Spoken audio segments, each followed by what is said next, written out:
നമ്മൾ uneven cash ഫ്ലോയുടെ rate of return ആണ് മനസ്സിലാക്കുന്നത്. The calculation of IRR under such circumstances is little bit difficult. ഇത് കുറച്ച് ബുദ്ധിമുട്ടാണ്. കാരണം എന്താണ്, നമുക്കൊരു സ്ഥിരമായിട്ട് ഒരേ വരുമാനം കിട്ടാൻ FD ഒന്നുമല്ല നമ്മൾ ഇടുന്നത്.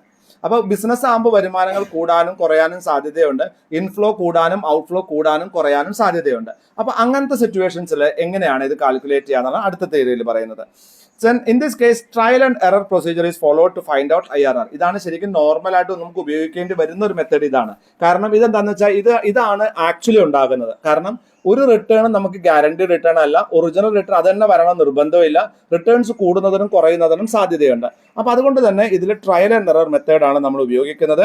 And here also the object same. Object same തന്നെയാണ്, പക്ഷേ അതിന്റെ കാൽക്കുലേഷൻ മെത്തേഡ് വന്ന് മാത്രമേ ഉള്ളൂ. We have to determine the rate at which the total present value of the irregular and uneven inflows equal to the cost of investment. ഈ uneven ആയിട്ടുള്ള irregular ആയിട്ടുള്ള cash ഫ്ലോസിന്റെ present value എടുത്തിട്ട് അതിനെ ഔട്ട്ഫ്ലോയുടെ present വാല്യൂവിനോട് match ചെയ്തിട്ട് 0 ആയി വരുന്ന ആ റിട്ടേണിനെയാണ് നമ്മൾ എന്ത് പറയുന്നത്, IRR. പേ ബാക്ക് പീരീഡിൽ എത്ര വർഷം കൊണ്ടാണെന്നുണ്ടെങ്കിൽ IRRൽ എത്ര റേറ്റ് ഓഫ് ഇൻട്രസ്റ്റ് കൊണ്ടാണ് നമുക്ക് എന്ത് ചെയ്യാൻ പറ്റുന്നത്, ഒരു പെർട്ടിക്കുലർ പീരീഡ് ഓഫ് ടൈമിൽ നമുക്ക് ആ പണം തിരിച്ചു കിട്ടുക എന്ന് മനസ്സിലാക്കുന്നതാണ് എന്ത് IRR. അതിനേക്കാട്ടിലും വരുമാനം ആ പ്രൊജക്റ്റിന് ഏൺ ചെയ്യാൻ പറ്റുമെങ്കിൽ നമ്മൾ IRR കൂടുകയാണെന്നുണ്ടെങ്കിൽ നമ്മളത് ആക്സെപ്റ്റ് ചെയ്യും. അത് കുറയുകയാണെങ്കിൽ നമ്മൾ ആ പ്രൊജക്റ്റ് വേണ്ടെന്ന് വെക്കും. Then the following procedure may be followed. എന്തൊക്കെയാണ്? Calculate the average annual cash flow to get fake annuity. നമുക്ക് എന്ത് ചെയ്യണം, നമുക്ക് ആന്വിറ്റി കിട്ടാൻ വേണ്ടി നമ്മൾ എന്ത് ചെയ്യണം, ആവറേജ് ആനുവൽ ക്യാഷ് ഫ്ലോയെ നമ്മൾ എന്ത് ചെയ്യണോ, നമ്മൾ കാൽക്കുലേറ്റ് ചെയ്യുന്നു ഒരു ആന്വിറ്റി മനസ്സിലാക്കാൻ വേണ്ടിയിട്ട്. Determine the fake pay back factor. ഒരു ഫേക്ക് എന്ന് പറയുന്നത് എന്താണ്, അപ്രോക്സിമേറ്റ്, തരാത്തത് നമ്മൾ അസ്യൂം ട്രയൽ ആൻഡ് എറർ മെത്തേഡാണ്.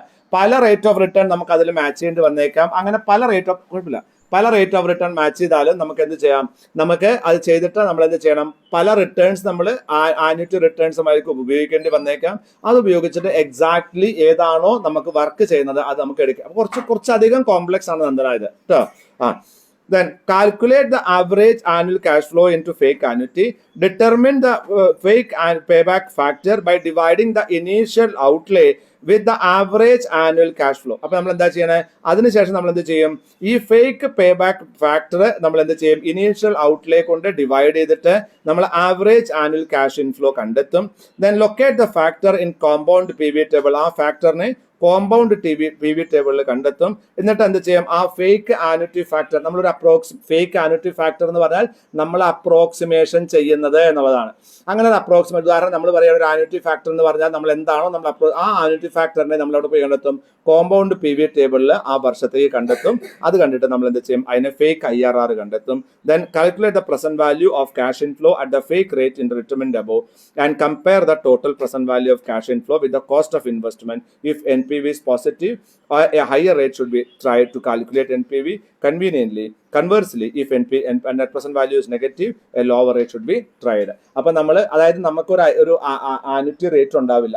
നമ്മൾ പല റേറ്റുകൾ വെച്ച് പല പ്രാവശ്യം ഇത് ചെയ്യണം. അത് പോസിറ്റീവ് ആണെങ്കിൽ അതിനേക്കാട്ടിലും കൂടുതൽ റേറ്റ് കുറഞ്ഞ റേറ്റ് അപ്ലൈ ചെയ്യും. കുറവാണെങ്കിൽ അതിനേക്കാട്ടിലും കൂടിയ റേറ്റ് അപ്ലൈ ചെയ്ത് നമ്മൾ എന്ത് ചെയ്യണം, അതിൽ നമ്മൾ ആ 0 ആക്കി മാറ്റണം. അപ്പോൾ മൾട്ടിപ്പിൾ റേറ്റ് നമ്മൾ അപ്ലൈ ചെയ്യും. Let's say assume if the annuity rate is 5%, assume the annuity rate is 6%, assume the annuity rate is 7%. എന്നിട്ട് നമ്മൾ ഇൻവെസ്റ്റ്മെന്റിന്റെ ഔട്ട്ഫ്ലോയുടെ പ്രസന്റ് വാല്യൂ എടുക്കും. എന്താണ് ഇൻവെസ്റ്റ്മെന്റ് ഈ ആനുറ്റി ഫാക്ടർ വെച്ചിട്ടാണോ അത് NPV 0 അല്ലെങ്കിൽ നിയർ ടു 0 വരുന്നത്, അതിനെ നമ്മൾ IRR ആയിട്ട് എടുക്കും. അതിനേക്കാട്ടിലും കൂടുതലാണെങ്കിൽ നമ്മൾ എന്ത് ചെയ്യും, ആ പ്രൊജക്ട് ആക്സെപ്റ്റ് ചെയ്യും. അപ്പോൾ അൺഇവൻ ക്യാഷ് ഫ്ലോ ആണെങ്കിൽ പ്രശ്നം എന്താണ്, നമുക്ക് ഒരു തരത്തിലുള്ള കാൽക്കുലേഷൻ ഡയറക്റ്റ് ആയിട്ട് ചെയ്യാൻ പറ്റില്ല. നമുക്ക് ഡിഫറെന്റ് സിറ്റുവേഷൻസ് അസ്യൂം ചെയ്ത് ഡിഫറെന്റ് IRR വെച്ച് കാൽക്കുലേറ്റ് നമ്മൾ IRR കണക്കാക്കുകയും അത് വെച്ചിട്ട് നമ്മൾ ഔട്ട്ഫ്ലോയുടെ IRR നെറ്റ് പ്രസന്റ് വാല്യൂവിനെ കമ്പയർ ചെയ്യുകയും നെറ്റ് പ്രസന്റ് വാല്യൂ 0 ആയിട്ട് വരികയാണെങ്കിൽ ആ IRRനെ നമ്മൾ IRR ആയിട്ട് എടുക്കുക. ആ ഫേക്ക് ആയിട്ട് എടുത്തുള്ള ആനുറ്റി ഫാക്ടറിനെ നമ്മൾ IRR ആയിട്ട് എടുക്കുകയും ചെയ്യുന്നു. Two discounting rate may be selected in such a way that the NPV result of the lower rate of discount is positive amount and the NPV result of the higher discounting rate is negative amount. Then the interpolation technique should be applied. ഇതിനപ്പുറം നമുക്ക് എന്ത് ചെയ്യാൻ പറ്റും, അല്ലെങ്കിൽ ഏതെങ്കിലും 2 റേറ്റുകൾ മാത്രം, ഒരു higher റേറ്റും ഒരു ലോവർ റേറ്റും എടുക്കുക. എന്നിട്ട് അതിനെയാണ് നമ്മൾ ഉദാഹരണം ഇങ്ങനെ നമ്മൾ കണ്ടുപിടിക്കുമ്പോൾ നമുക്ക് എന്ത് വരാം, നമുക്ക് ഇന്റർപോളേഷൻ ടെക്നിക്ക് ഉപയോഗിക്കേണ്ടി വരാം. കാരണം നമുക്ക് കിട്ടുന്നത് ഒരു അപ്രോക്സിമേറ്റ് റേറ്റ് ആണ്. അതായത് നമ്മുടെ ടേബിളിൽ വരാത്തൊരു റേറ്റ് ആണെന്നുണ്ടെങ്കിൽ നമ്മൾ ഹയർ റേറ്റും ലോവർ റേറ്റും നമ്മൾ എടുത്തിട്ട് നമ്മൾ എന്ത് ചെയ്യും, ഇന്റർപോളേഷൻ ടെക്നിക്ക് ഉപയോഗിച്ചിട്ട് അതിന്റെ റേറ്റ് കണ്ടെത്തും. Merits of tar or IRR method. ഞാൻ ഇതുവരെ പറഞ്ഞ മെറിറ്റ്സ് പറയുമ്പോൾ പറയാം. ആദ്യത്തെ IRR മെത്തേഡിൽ നമുക്ക് ഒരേ റിട്ടേൺസ് തന്നെ തുടർച്ചയായി കിട്ടുന്നതാണെന്നെങ്കിൽ ഒരു പ്രശ്നവുമില്ല, നമുക്ക് വളരെ ഈസി ആയിട്ട് കിട്ടും. അതേസമയം അൺഇവൻ ആണെന്നുണ്ടെങ്കിൽ പല സമയത്തും പലതരത്തിലുള്ള വരുമാനമാണ് കിട്ടുന്നതെങ്കിൽ നമുക്ക് എന്ത് ചെയ്യേണ്ടി വന്നേക്കാം? നമുക്ക് ഒരു ആന്യൂറ്റി ഫാക്ടർ കണ്ടെത്തി. എന്ത് ആന്യൂറ്റി ഫാക്ടർ? ഇത്ര വരുമാനം കിട്ടാൻ വേണ്ടി ഞാൻ എത്ര ഇൻവെസ്റ്റ് ചെയ്യണം, അതല്ലേ annuity factor. Annuity factor, fake annuity factor വെച്ചിട്ട് മൾട്ടിപ്പിൾ ആന്യൂറ്റി ഫാക്ടർ വെച്ച് കാൽക്കുലേറ്റ് ചെയ്യുകയും ഔട്ട്ഫ്ലോയുടെ നെറ്റ് പ്രസന്റ് വാല്യൂ കണ്ടെത്തുകയും വേണം. ഔട്ട്ഫ്ലോയുടെ നെറ്റ് പ്രസന്റ് വാല്യൂ അത് ഈസ് ഈക്വൽ ടു ഈ ആന്യൂറ്റി ഫാക്ടറിന്റെ ഫേക്ക് ആന്യൂറ്റി ഫാക്ടർ വെച്ച് കണക്കാക്കുന്ന ഇൻഫ്ലോയുടെ ആന്യൂറ്റി ഫാക്ടർ വെച്ച് കണക്കാക്കുന്ന നെറ്റ് പ്രസന്റ് വാല്യൂ ഉണ്ടായിരിക്കും. അതും സീറോ ആവുന്നത് അല്ലെങ്കിൽ സീറോയുടെ അടുത്ത് വരികയാണെങ്കിൽ അതിനെ നമുക്ക് എന്ത് പറയാം? IRR എന്ന് പറയാം. പക്ഷേ ഇവിടെ പലപ്പോഴും എന്താണ്ടാവുക, ഈ പറയുന്ന റേറ്റ് ഉണ്ടല്ലോ അത് ടേബിളിൽ ഉണ്ടാവില്ല. അപ്പൊ ടേബിളിൽ ഇല്ലെങ്കിൽ നമ്മൾ എന്ത് ചെയ്യണം? ഇന്റർപോളേഷൻ ടെക്നിക്ക് ഉപയോഗിക്കേണ്ടതാണ്. ഇന്റർപോളേഷൻ ടെക്നിക്ക് അറിയാലോ, നമ്മൾ കുറച്ച് മുമ്പ് ഉപയോഗിക്കേണ്ടതാണ്. അതിന്റെ മെറിറ്റ്സ് എന്താണ്? നെറ്റ് പ്രസന്റ് വാല്യൂ മെത്തേഡ് പോലെ തന്നെ എന്ത് ചെയ്യുന്നു? IRRും ടൈം വാല്യൂ ഓഫ് മണി കണക്കാക്കുന്നു. അപ്പോൾ ഡെഫിനറ്റ് ആയിട്ടും എന്താണ്, ഇത് നല്ല ഒരു മെത്തേഡ് തന്നെയാണ്. The predetermination of earning rate is not a precondition for the use of this method.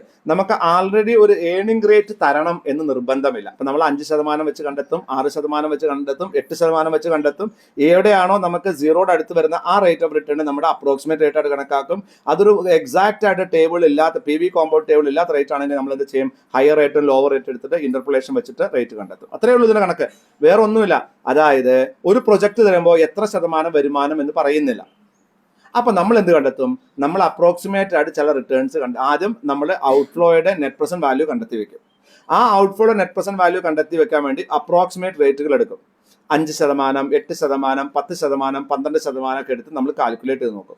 ഏത് കാൽക്കുലേഷൻ വരുമ്പോഴാണോ നമ്മുടെ നെറ്റ് പ്രസന്റ് വാല്യൂ സീറോ ആയിട്ട് വരുന്നത്, സീറോയുടെ നിയർ ആയിട്ട് വരുന്നത്, ഔട്ട്ഫ്ലോയുടെ നെറ്റ് പ്രസന്റ് വാല്യൂവും ഇൻഫ്ലോയുടെ നെറ്റ് പ്രസന്റ് വാല്യൂവും സീറോ അല്ലെങ്കിൽ സീറോയുടെ അടുത്ത് വരുന്നത്, അതിനെ നമ്മൾ എന്ത് കണക്കാക്കും? റേറ്റ് ഓഫ് റിട്ടേൺ ആയിട്ട് കണക്കാക്കും. അത് എക്സാക്ട്ലി ആ റേറ്റ് ഓഫ് റിട്ടേൺ നമ്മുടെ കോമ്പൗണ്ട് ടേബിളിൽ വരുന്നില്ലെങ്കിൽ നമ്മൾ ഇന്റർപോളേഷൻ ടെക്നിക്ക് ഉപയോഗിക്കും. The predetermination of earning rate is not a precondition. അപ്പോൾ നമുക്ക് ആൾറെഡി ഒരു എന്ത് വേണ്ട, ഒരു എന്താണ് ഏണിംഗ് റേറ്റ് തന്നിരിക്കണമെന്നില്ല. Then for a manager it is easier to understand. വളരെ ഈസി ആയിട്ട് അണ്ടർസ്റ്റാൻഡ് ചെയ്യാൻ പറ്റും, അത് കറക്റ്റ് ആയിട്ട് ഇന്റർപ്രറ്റ് ചെയ്യാനും പറ്റും. കാരണം നമ്മൾ നമ്മുടെ ഇൻഡസ്ട്രിയുടെ ആവറേജ് റേറ്റ് ഓഫ് റിട്ടേൺ ഉണ്ടായിരിക്കാം. ഇതൊക്കെ വെച്ചിട്ടായിരിക്കും നമ്മൾ ഇന്റർപോളേഷൻ ടെക്നിക്ക് ഉപയോഗിക്കാൻ വേണ്ടി ആന്യൂറ്റി ഫാക്ടർ ഉപയോഗിക്കുന്നത്. Demerits of tar and IRR method. ഇതിന്റെ കമ്പ്യൂട്ടേഷൻ ഭയങ്കര ഡിഫിക്കൽട്ടാണ്. ചിലപ്പോൾ 4-5 ദിവസം ഇരിക്കേണ്ടി വരാം ഇതിന്റെ മുകളിൽ. കാരണം നമ്മൾ കാൽക്കുലേറ്റ് ചെയ്യുന്ന റിട്ടേൺ ചിലപ്പോൾ എന്തായിരിക്കാം, ഇത് ഏത് തരത്തിലും നമ്മൾ ചിലപ്പോൾ നമ്മുടെ അപ്രോക്സിമേറ്റ് റേറ്റ് ഓഫ് റിട്ടേൺ നമ്മുടെ അടുത്ത് ഉണ്ടായിരിക്കാം. അക്കൗണ്ടിങ് റേറ്റ് ഓഫ് റിട്ടേണോ ആവറേജ് റേറ്റ് ഓഫ് റിട്ടേണോ നമ്മുടെ അടുത്ത് ഉണ്ടായിരിക്കാം. 12% ആയിരിക്കും. അപ്പോൾ നമ്മൾ എന്താ ചെയ്യും? 11% മുതൽ 15% വരെയുള്ള കണക്കുകൾ നമ്മൾ ചെയ്തുകൊണ്ടിരിക്കും, കാൽക്കുലേറ്റ് ചെയ്യാൻ ശ്രമിച്ചുകൊണ്ടിരിക്കും. പക്ഷേ ചിലപ്പോൾ ഈ പെർട്ടിക്കുലർ ബിസിനസ് ചിലപ്പോൾ 18% ആയിരിക്കാം. അപ്പോൾ അങ്ങനെയാണെങ്കിൽ നമുക്ക് എന്താ സംഭവിക്കുക? നമുക്ക് കുറേ അധികം സമയം ഈ ട്രയൽ എറർ മെത്തേഡ് കണ്ടിന്യൂ ചെയ്യേണ്ടി വന്നേക്കാം. So it is little bit difficult. കാരണം ഒരു റേറ്റ് കണ്ടുപിടിക്കുന്നതിന് പകരം മൾട്ടിപ്പിൾ റേറ്റ് അസംഷൻ ഉപയോഗിച്ച് കണ്ടുപിടിക്കുന്നത് ബുദ്ധിമുട്ടാണ്. 2, assumption of cash flow are reinvest in the remaining life of the project unrealistic ആണ്. ഇവിടെയും നെറ്റ് പ്രസന്റ് വാല്യൂവിന്റെ ഏറ്റവും വലിയ അപകടം എന്താണ്? നമുക്ക് വരുന്ന ക്യാഷ് ഫ്ലോസ് ഒക്കെ നമ്മൾ അതിൽ തന്നെ ഇൻവെസ്റ്റ് ചെയ്യുന്നു, ആ പ്രൊജക്റ്റിൽ തന്നെ ഇൻവെസ്റ്റ് ചെയ്യുന്ന ഒരു അസംഷൻ ഉണ്ട് നെറ്റ് പ്രസന്റ് വാല്യൂവിൽ. അത് അൺറിയലിസ്റ്റിക് ആണ്. കാരണം അങ്ങനെയാണെങ്കിൽ ഒരാൾ നിങ്ങൾക്ക് ക്യാപിറ്റൽ തരില്ല. അതിപ്പോൾ ഡെറ്റ് ക്യാപിറ്റൽ ആണെങ്കിൽ പലിശ കൊടുക്കണം, അതേസമയം ഓണേഴ്സ് ക്യാപിറ്റൽ, ഇക്വിറ്റി ക്യാപിറ്റൽ ആണെങ്കിൽ ഡിവിഡൻഡ് കൊടുക്കണം. ആ നിയമപ്രകാരം ഡിവിഡൻഡ് ഡിസ്ട്രിബ്യൂഷൻ പോളിസി ടോപ്പ് 1000 കമ്പനികൾക്ക് നിർബന്ധമാണ്. അപ്പോൾ അതുകൊണ്ടൊന്നും നമുക്ക് എന്ത് ചെയ്യാൻ പറ്റില്ല. ഇതൊക്കെ നിങ്ങൾ മനസ്സിലുണ്ടെങ്കിലേ നിങ്ങളുടെ കണക്ക് കറക്റ്റ് ആവുള്ളൂ. നെറ്റ് പ്രസന്റ് വാല്യൂ എന്താവില്ല, അത് ഈ എന്താണ് ക്യാഷ് മുഴുവൻ റീഇൻവെസ്റ്റ് ചെയ്യപ്പെടും എന്നൊരു അസംഷൻ ഉണ്ട്. ആ അസംഷൻ പലപ്പോഴും എന്തല്ല, പ്രാക്ടിക്കലായിട്ട് അല്ലെങ്കിൽ വയബിൾ ആയിട്ടുള്ള ഒരു അസംഷൻ അല്ല. If cash flows in any years are negative then it may give more than one solution. ഇനി അഥവാ ഏതെങ്കിലും ഒരു വർഷം നെഗറ്റീവ് ലോസ് ആണ് വരുന്നത് എന്ന് കിട്ടുക, അപ്പോൾ അങ്ങനെയാണെങ്കിൽ മൾട്ടിപ്പിൾ സൊല്യൂഷൻസ് ജനറേറ്റ് ചെയ്യാനുള്ള സാധ്യതയുണ്ട്. And this method does not differentiate satisfactory between projects at different lifes. ഇനി ഒരൊറ്റ ലൈഫുള്ള പ്രൊജക്ട് കണക്കാക്കാനാണ് ഈ മെത്തേഡ് ഉപയോഗിക്കാൻ പറ്റത്തുള്ളൂ. ഡിഫറെന്റ് ലൈഫുള്ള പ്രൊജക്ടുകൾ, അതായത് 10 വർഷത്തെയും 12 പ്രോബ്ലം ചെയ്യില്ലേ, 10 വർഷത്തെയും 12 വർഷത്തെയും 5 വർഷത്തേക്ക് ലൈഫുള്ള പ്രൊജക്ടുകൾ നമുക്ക് കിട്ടുകയാണെന്നുണ്ടെങ്കിൽ ഈ അപ്രോക്സിമേറ്റ് ആന്യൂറ്റി റേറ്റ് വെച്ച് കണ്ടെത്തുക എന്ന് പറഞ്ഞാൽ it is to be life threatening, ഭയങ്കര ഡേഞ്ചറസ് ആയിരിക്കും. അതായത് അത് കണ്ടുപിടിക്കാൻ ബുദ്ധിമുട്ടായിരിക്കും. ഒരു ഇല്ലസ്ട്രേഷൻ നമുക്ക് നോക്കാം. ഒരു പ്രൊജക്റ്റ് ഉണ്ട്, അതിന്റെ കോസ്റ്റ് 10,000 രൂപയാണ്. അതിന്റെ cash flow in the first, second and third and fourth year respectively is 2,000, 3,000, 5,000, 6,000 ആണ്. And calculate the time adjust rate of return for the project. അതിൻ്റെ IRR time adjust rate of return കണ്ടാൽ ഉടനെ അത് എന്താണെന്ന് ആലോചിക്കരുത്. IRR ആണ് കണ്ടെത്താൻ പറയുന്നത്. IRR കണ്ടെത്താൻ പറയുന്നത്. നമ്മുടെ ടോട്ടൽ ക്യാഷ് ഫ്ലോ എത്രയാണ്? 4 വർഷമാണ്. എത്ര 4 വർഷം കൊണ്ട് 16,000 രൂപ. എങ്ങനെ കിട്ടിയത്? 6,000 + 5,000 + 3,000 + 2,000 16,000 രൂപ വരുമാനം കിട്ടി. എത്രയാണ് ആവറേജ് ക്യാഷ് ഫ്ലോ? 16,000 ÷ 4 അല്ലേ? എത്ര വർഷമാണ്? 4 വർഷം അല്ലേ? അപ്പോൾ 4 4 16 4,000 രൂപയാണ് ആവറേജ് ആനുവൽ ക്യാഷ് ഫ്ലോ. അതായത് നമ്മളൊരു 10,000 രൂപ ഇൻവെസ്റ്റ് ചെയ്യുന്ന ഒരു പ്രൊജക്റ്റിൽ 4 വർഷം കൊണ്ട് 16,000 രൂപ ഏൺ ചെയ്യുന്നു. ഒരു ആവറേജ് 4,000 രൂപ ഒരു വർഷം നമുക്ക് ഏണിംഗ് ഉണ്ട്. ദെൻ PV ഫാക്ടർ എന്താണ്? 10,000 ÷ 40,000 4,000 കേട്ടോ. 4,000 അപ്പം എത്ര കിട്ടി? 2.5 2.5 ആണ് PV ഫാക്ടർ. ഇപ്പോൾ 2.5 വർഷം കൊണ്ട് ആ പൈസ നമ്മുടെ പണം തിരിച്ചു കിട്ടും. പേ ബാക്ക് മെത്തേഡ് ആണ്. അത് ആലോചിച്ചോ. ഇനി locating this factor in the cumulative PV. നമ്മൾ എന്താ ചെയ്യേണ്ടത്? ഈ PV ഫാക്ടർ നമ്മൾ എവിടെ കണ്ടെത്തണം? നമ്മൾ cumulative PV table, compound PV ടേബിളിൽ നമ്മൾ കണ്ടെത്തണം. Then in the table on the line corresponding to the fourth ഇയറിൽ 2.5 വരുന്ന ഒരു ഫിഗർ നമ്മൾ കണ്ടെത്തണം. അപ്പോൾ ടാർ is found to be around 22%. ഇത് എന്താണ്? അറൌണ്ട് 22% ആണ്. അറൌണ്ട് 22% എന്ന് വന്നു കഴിഞ്ഞാൽ ഇന്റർപോളേഷൻ ടെക്നിക്ക് ഉപയോഗിക്കാനുള്ള ഒരു സാധ്യത തെളിയുകയാണ്. ഇവിടെ നമ്മൾ അറൌണ്ട് 22 ആണ്. അപ്പോൾ 22% ഇതിന്റെ അറൌണ്ട് PV ഫാക്ടർ ആയിട്ട് വരുന്നത്. അപ്പോൾ 2,000 രൂപ ആദ്യത്തെ ക്യാഷ് ഫ്ലോ നമുക്ക് ഒരു വർഷത്തേക്ക് എന്താണ് PV ഫാക്ടർ എത്രയാണ്? 22% PV ഫാക്ടർ എടുക്കുക. അപ്പോൾ എത്ര കിട്ടും? 0.82. എങ്ങനെയാണ് ഈ PV ഫാക്ടർ കണ്ടെത്തിയത് എന്നുള്ളതാണ്. 2.5 വർഷം, അതായത് locating this factor in the cumulative PV table on the line corresponding to fourth year. 2.5 എന്നുള്ളത് 4 എന്നുള്ള വർഷത്തിലേക്ക് മാച്ച് ചെയ്യുക ആ PV ടേബിളിൽ. അപ്പോൾ നമുക്ക് എന്ത് കിട്ടും? 22% പലിശ കിട്ടിയാലേ 2.5 വർഷം കൊണ്ട് എന്ത് ചെയ്യുള്ളൂ? ഈ പൈസ എന്താവുള്ളൂ? ഡബിൾ ആവുള്ളൂ. അതല്ലേ ഈ വരുമാനം കിട്ടുള്ളൂ. ഇതാണ് ഉദ്ദേശിക്കുന്നത്. മനസ്സിലാവേണ്ടത് എന്താണെന്നുള്ളത്. അതായത് 10,000 രൂപ കിട്ടാൻ 4,000 രൂപ വെച്ചിട്ട് 2.5 വർഷം എടുക്കണം. അങ്ങനെയാണെങ്കിൽ എത്ര പലിശയാണ് നമുക്ക് കിട്ടുന്നത്? ഇതാണ് നമ്മൾ കോമ്പൗണ്ട് PV ടേബിൾ. എന്താണ് കോമ്പൗണ്ട്?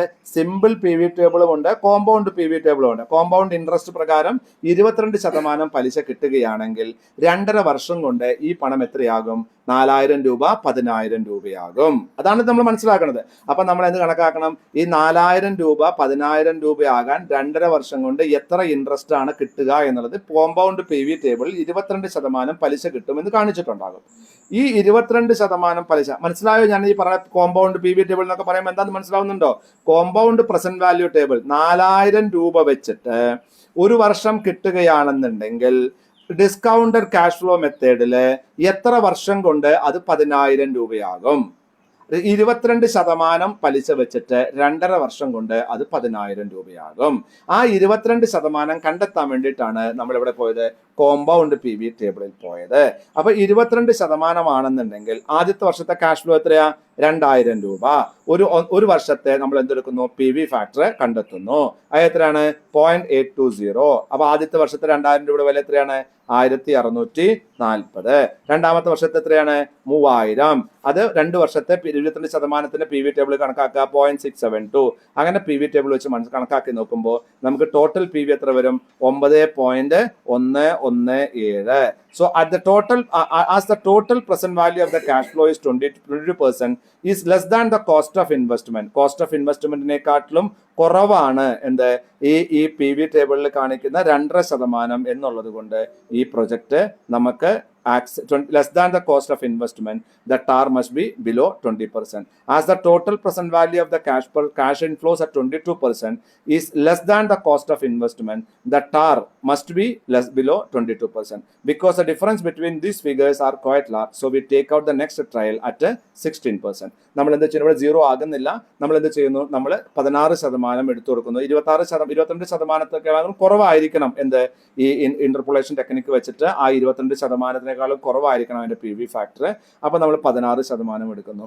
22% അല്ല, നമുക്ക് എന്ത് കിട്ടി? 16% കിട്ടി. ഇവിടെ എന്താ പ്രശ്നം മനസ്സിലായോ? 10,000 രൂപയാണ് ഇൻവെസ്റ്റ് ചെയ്തത്. ഞാൻ ഈ പ്രോബ്ലം മുഴുവനും പറഞ്ഞു തരും. അത് മനസ്സിലാക്കി പോയാൽ നന്നായിട്ട് മനസ്സിലാവും ഇത് ലോജിക്ക്. എത്രയും നമ്മൾ ഇൻവെസ്റ്റ് ചെയ്തത് 10,000 രൂപ ഇൻവെസ്റ്റ് ചെയ്തു. 22% പലിശയാണ് നമുക്ക് PV ഫാക്ടർ വെച്ച് നമ്മൾ അപ്രോക്സിമേറ്റ് ആയിട്ട് ടേബിൾ തരുന്നത്. എന്നാൽ ആ PV ഫാക്ടർ വെച്ച് ഞാൻ പണം കണക്കാക്കുന്ന നോക്കുമ്പോൾ എനിക്ക് 9,117 രൂപയാണ് 22% കൊണ്ട് 4 വർഷം കൊണ്ട് 22% പലിശയ്ക്ക് 4 വർഷം കൊണ്ട് റിക്കവർ ചെയ്യാൻ സാധിക്കുക. അത് 10,000 രൂപയിലും താഴെയാണ്. അപ്പോൾ എനിക്ക് 22% PV ഫാക്ടർ പോരാ. അപ്പൊ PV ഫാക്ടർ എന്തായിരിക്കണം? 22%-ന്റെയും താഴെയാകണം. അപ്പൊ നമ്മൾ അടുത്തൊരു പെർസെൻറ്റേജ് ട്രയലിന് വേണ്ടി എടുക്കുകയാണ്. എന്ത്? 22-ന് പകരം നമ്മൾ എന്തെടുക്കുന്നു? 16% എടുക്കുന്നു. അങ്ങനെയാണെങ്കിൽ 16%, മനസ്സിലാവുണ്ടോ ഞാൻ പറയണത്? അതായത് നമ്മുടെ പ്രസന്റ് PV ഫാക്ടർ വെച്ചിട്ട് നമ്മൾ പേ ബാക്ക് നമ്മുടെ പേ ബാക്ക് മെത്തേഡ് വെച്ചിട്ട് എത്ര വർഷം കൊണ്ടാകും എന്ന് നമ്മൾ നോക്കി. 2.5 വർഷം കൊണ്ടാകും. ഈ 2.5 വർഷം കൊണ്ട് 4,000 രൂപ 10,000 രൂപ ആകാനുള്ള ഇൻട്രസ്റ്റ് എത്രയാണ്? 22%. ഈ 22% എങ്കിൽ 22%-ന്റെ PV ഫാക്ടർ വെച്ചിട്ട് ആനുവൽ ക്യാഷ് ഇൻഫ്ലോയുടെ പ്രസന്റ് വാല്യൂ കണ്ടെത്തി. അത് 9,117 രൂപയാണ്. അപ്പൊ എന്തായി? 10,000 രൂപ തിരിച്ചു കിട്ടാൻ 22% പലിശ വെച്ചിട്ട് PV ഫാക്ടർ കാൽക്കുലേറ്റ് ചെയ്യുമ്പോൾ പറ്റില്ല. അപ്പൊ നമ്മൾ എന്ത് ചെയ്യണം? അതിനേക്കാട്ടിലും കുറഞ്ഞൊരു PV ഫാക്ടർ എടുത്ത് ട്രൈ ചെയ്യണം. അപ്പൊ നമ്മളൊരു ട്രയലിന് വേണ്ടി 16, ദേവന് വേണമെങ്കിൽ 15 എടുക്കാം. 16 എടുക്കുക. 16 എടുത്ത് അവർ ചെയ്യുന്നു. 16 എടുത്ത് ചെയ്യുമ്പോൾ എന്തുണ്ടായി? നമുക്ക് ആ PV ഫാക്ടർ, ഈ ഇൻഫ്ലോയുടെ PV ഫാക്ടർ നോക്കുന്നു. 10,470 നമുക്ക് കിട്ടുന്നത്.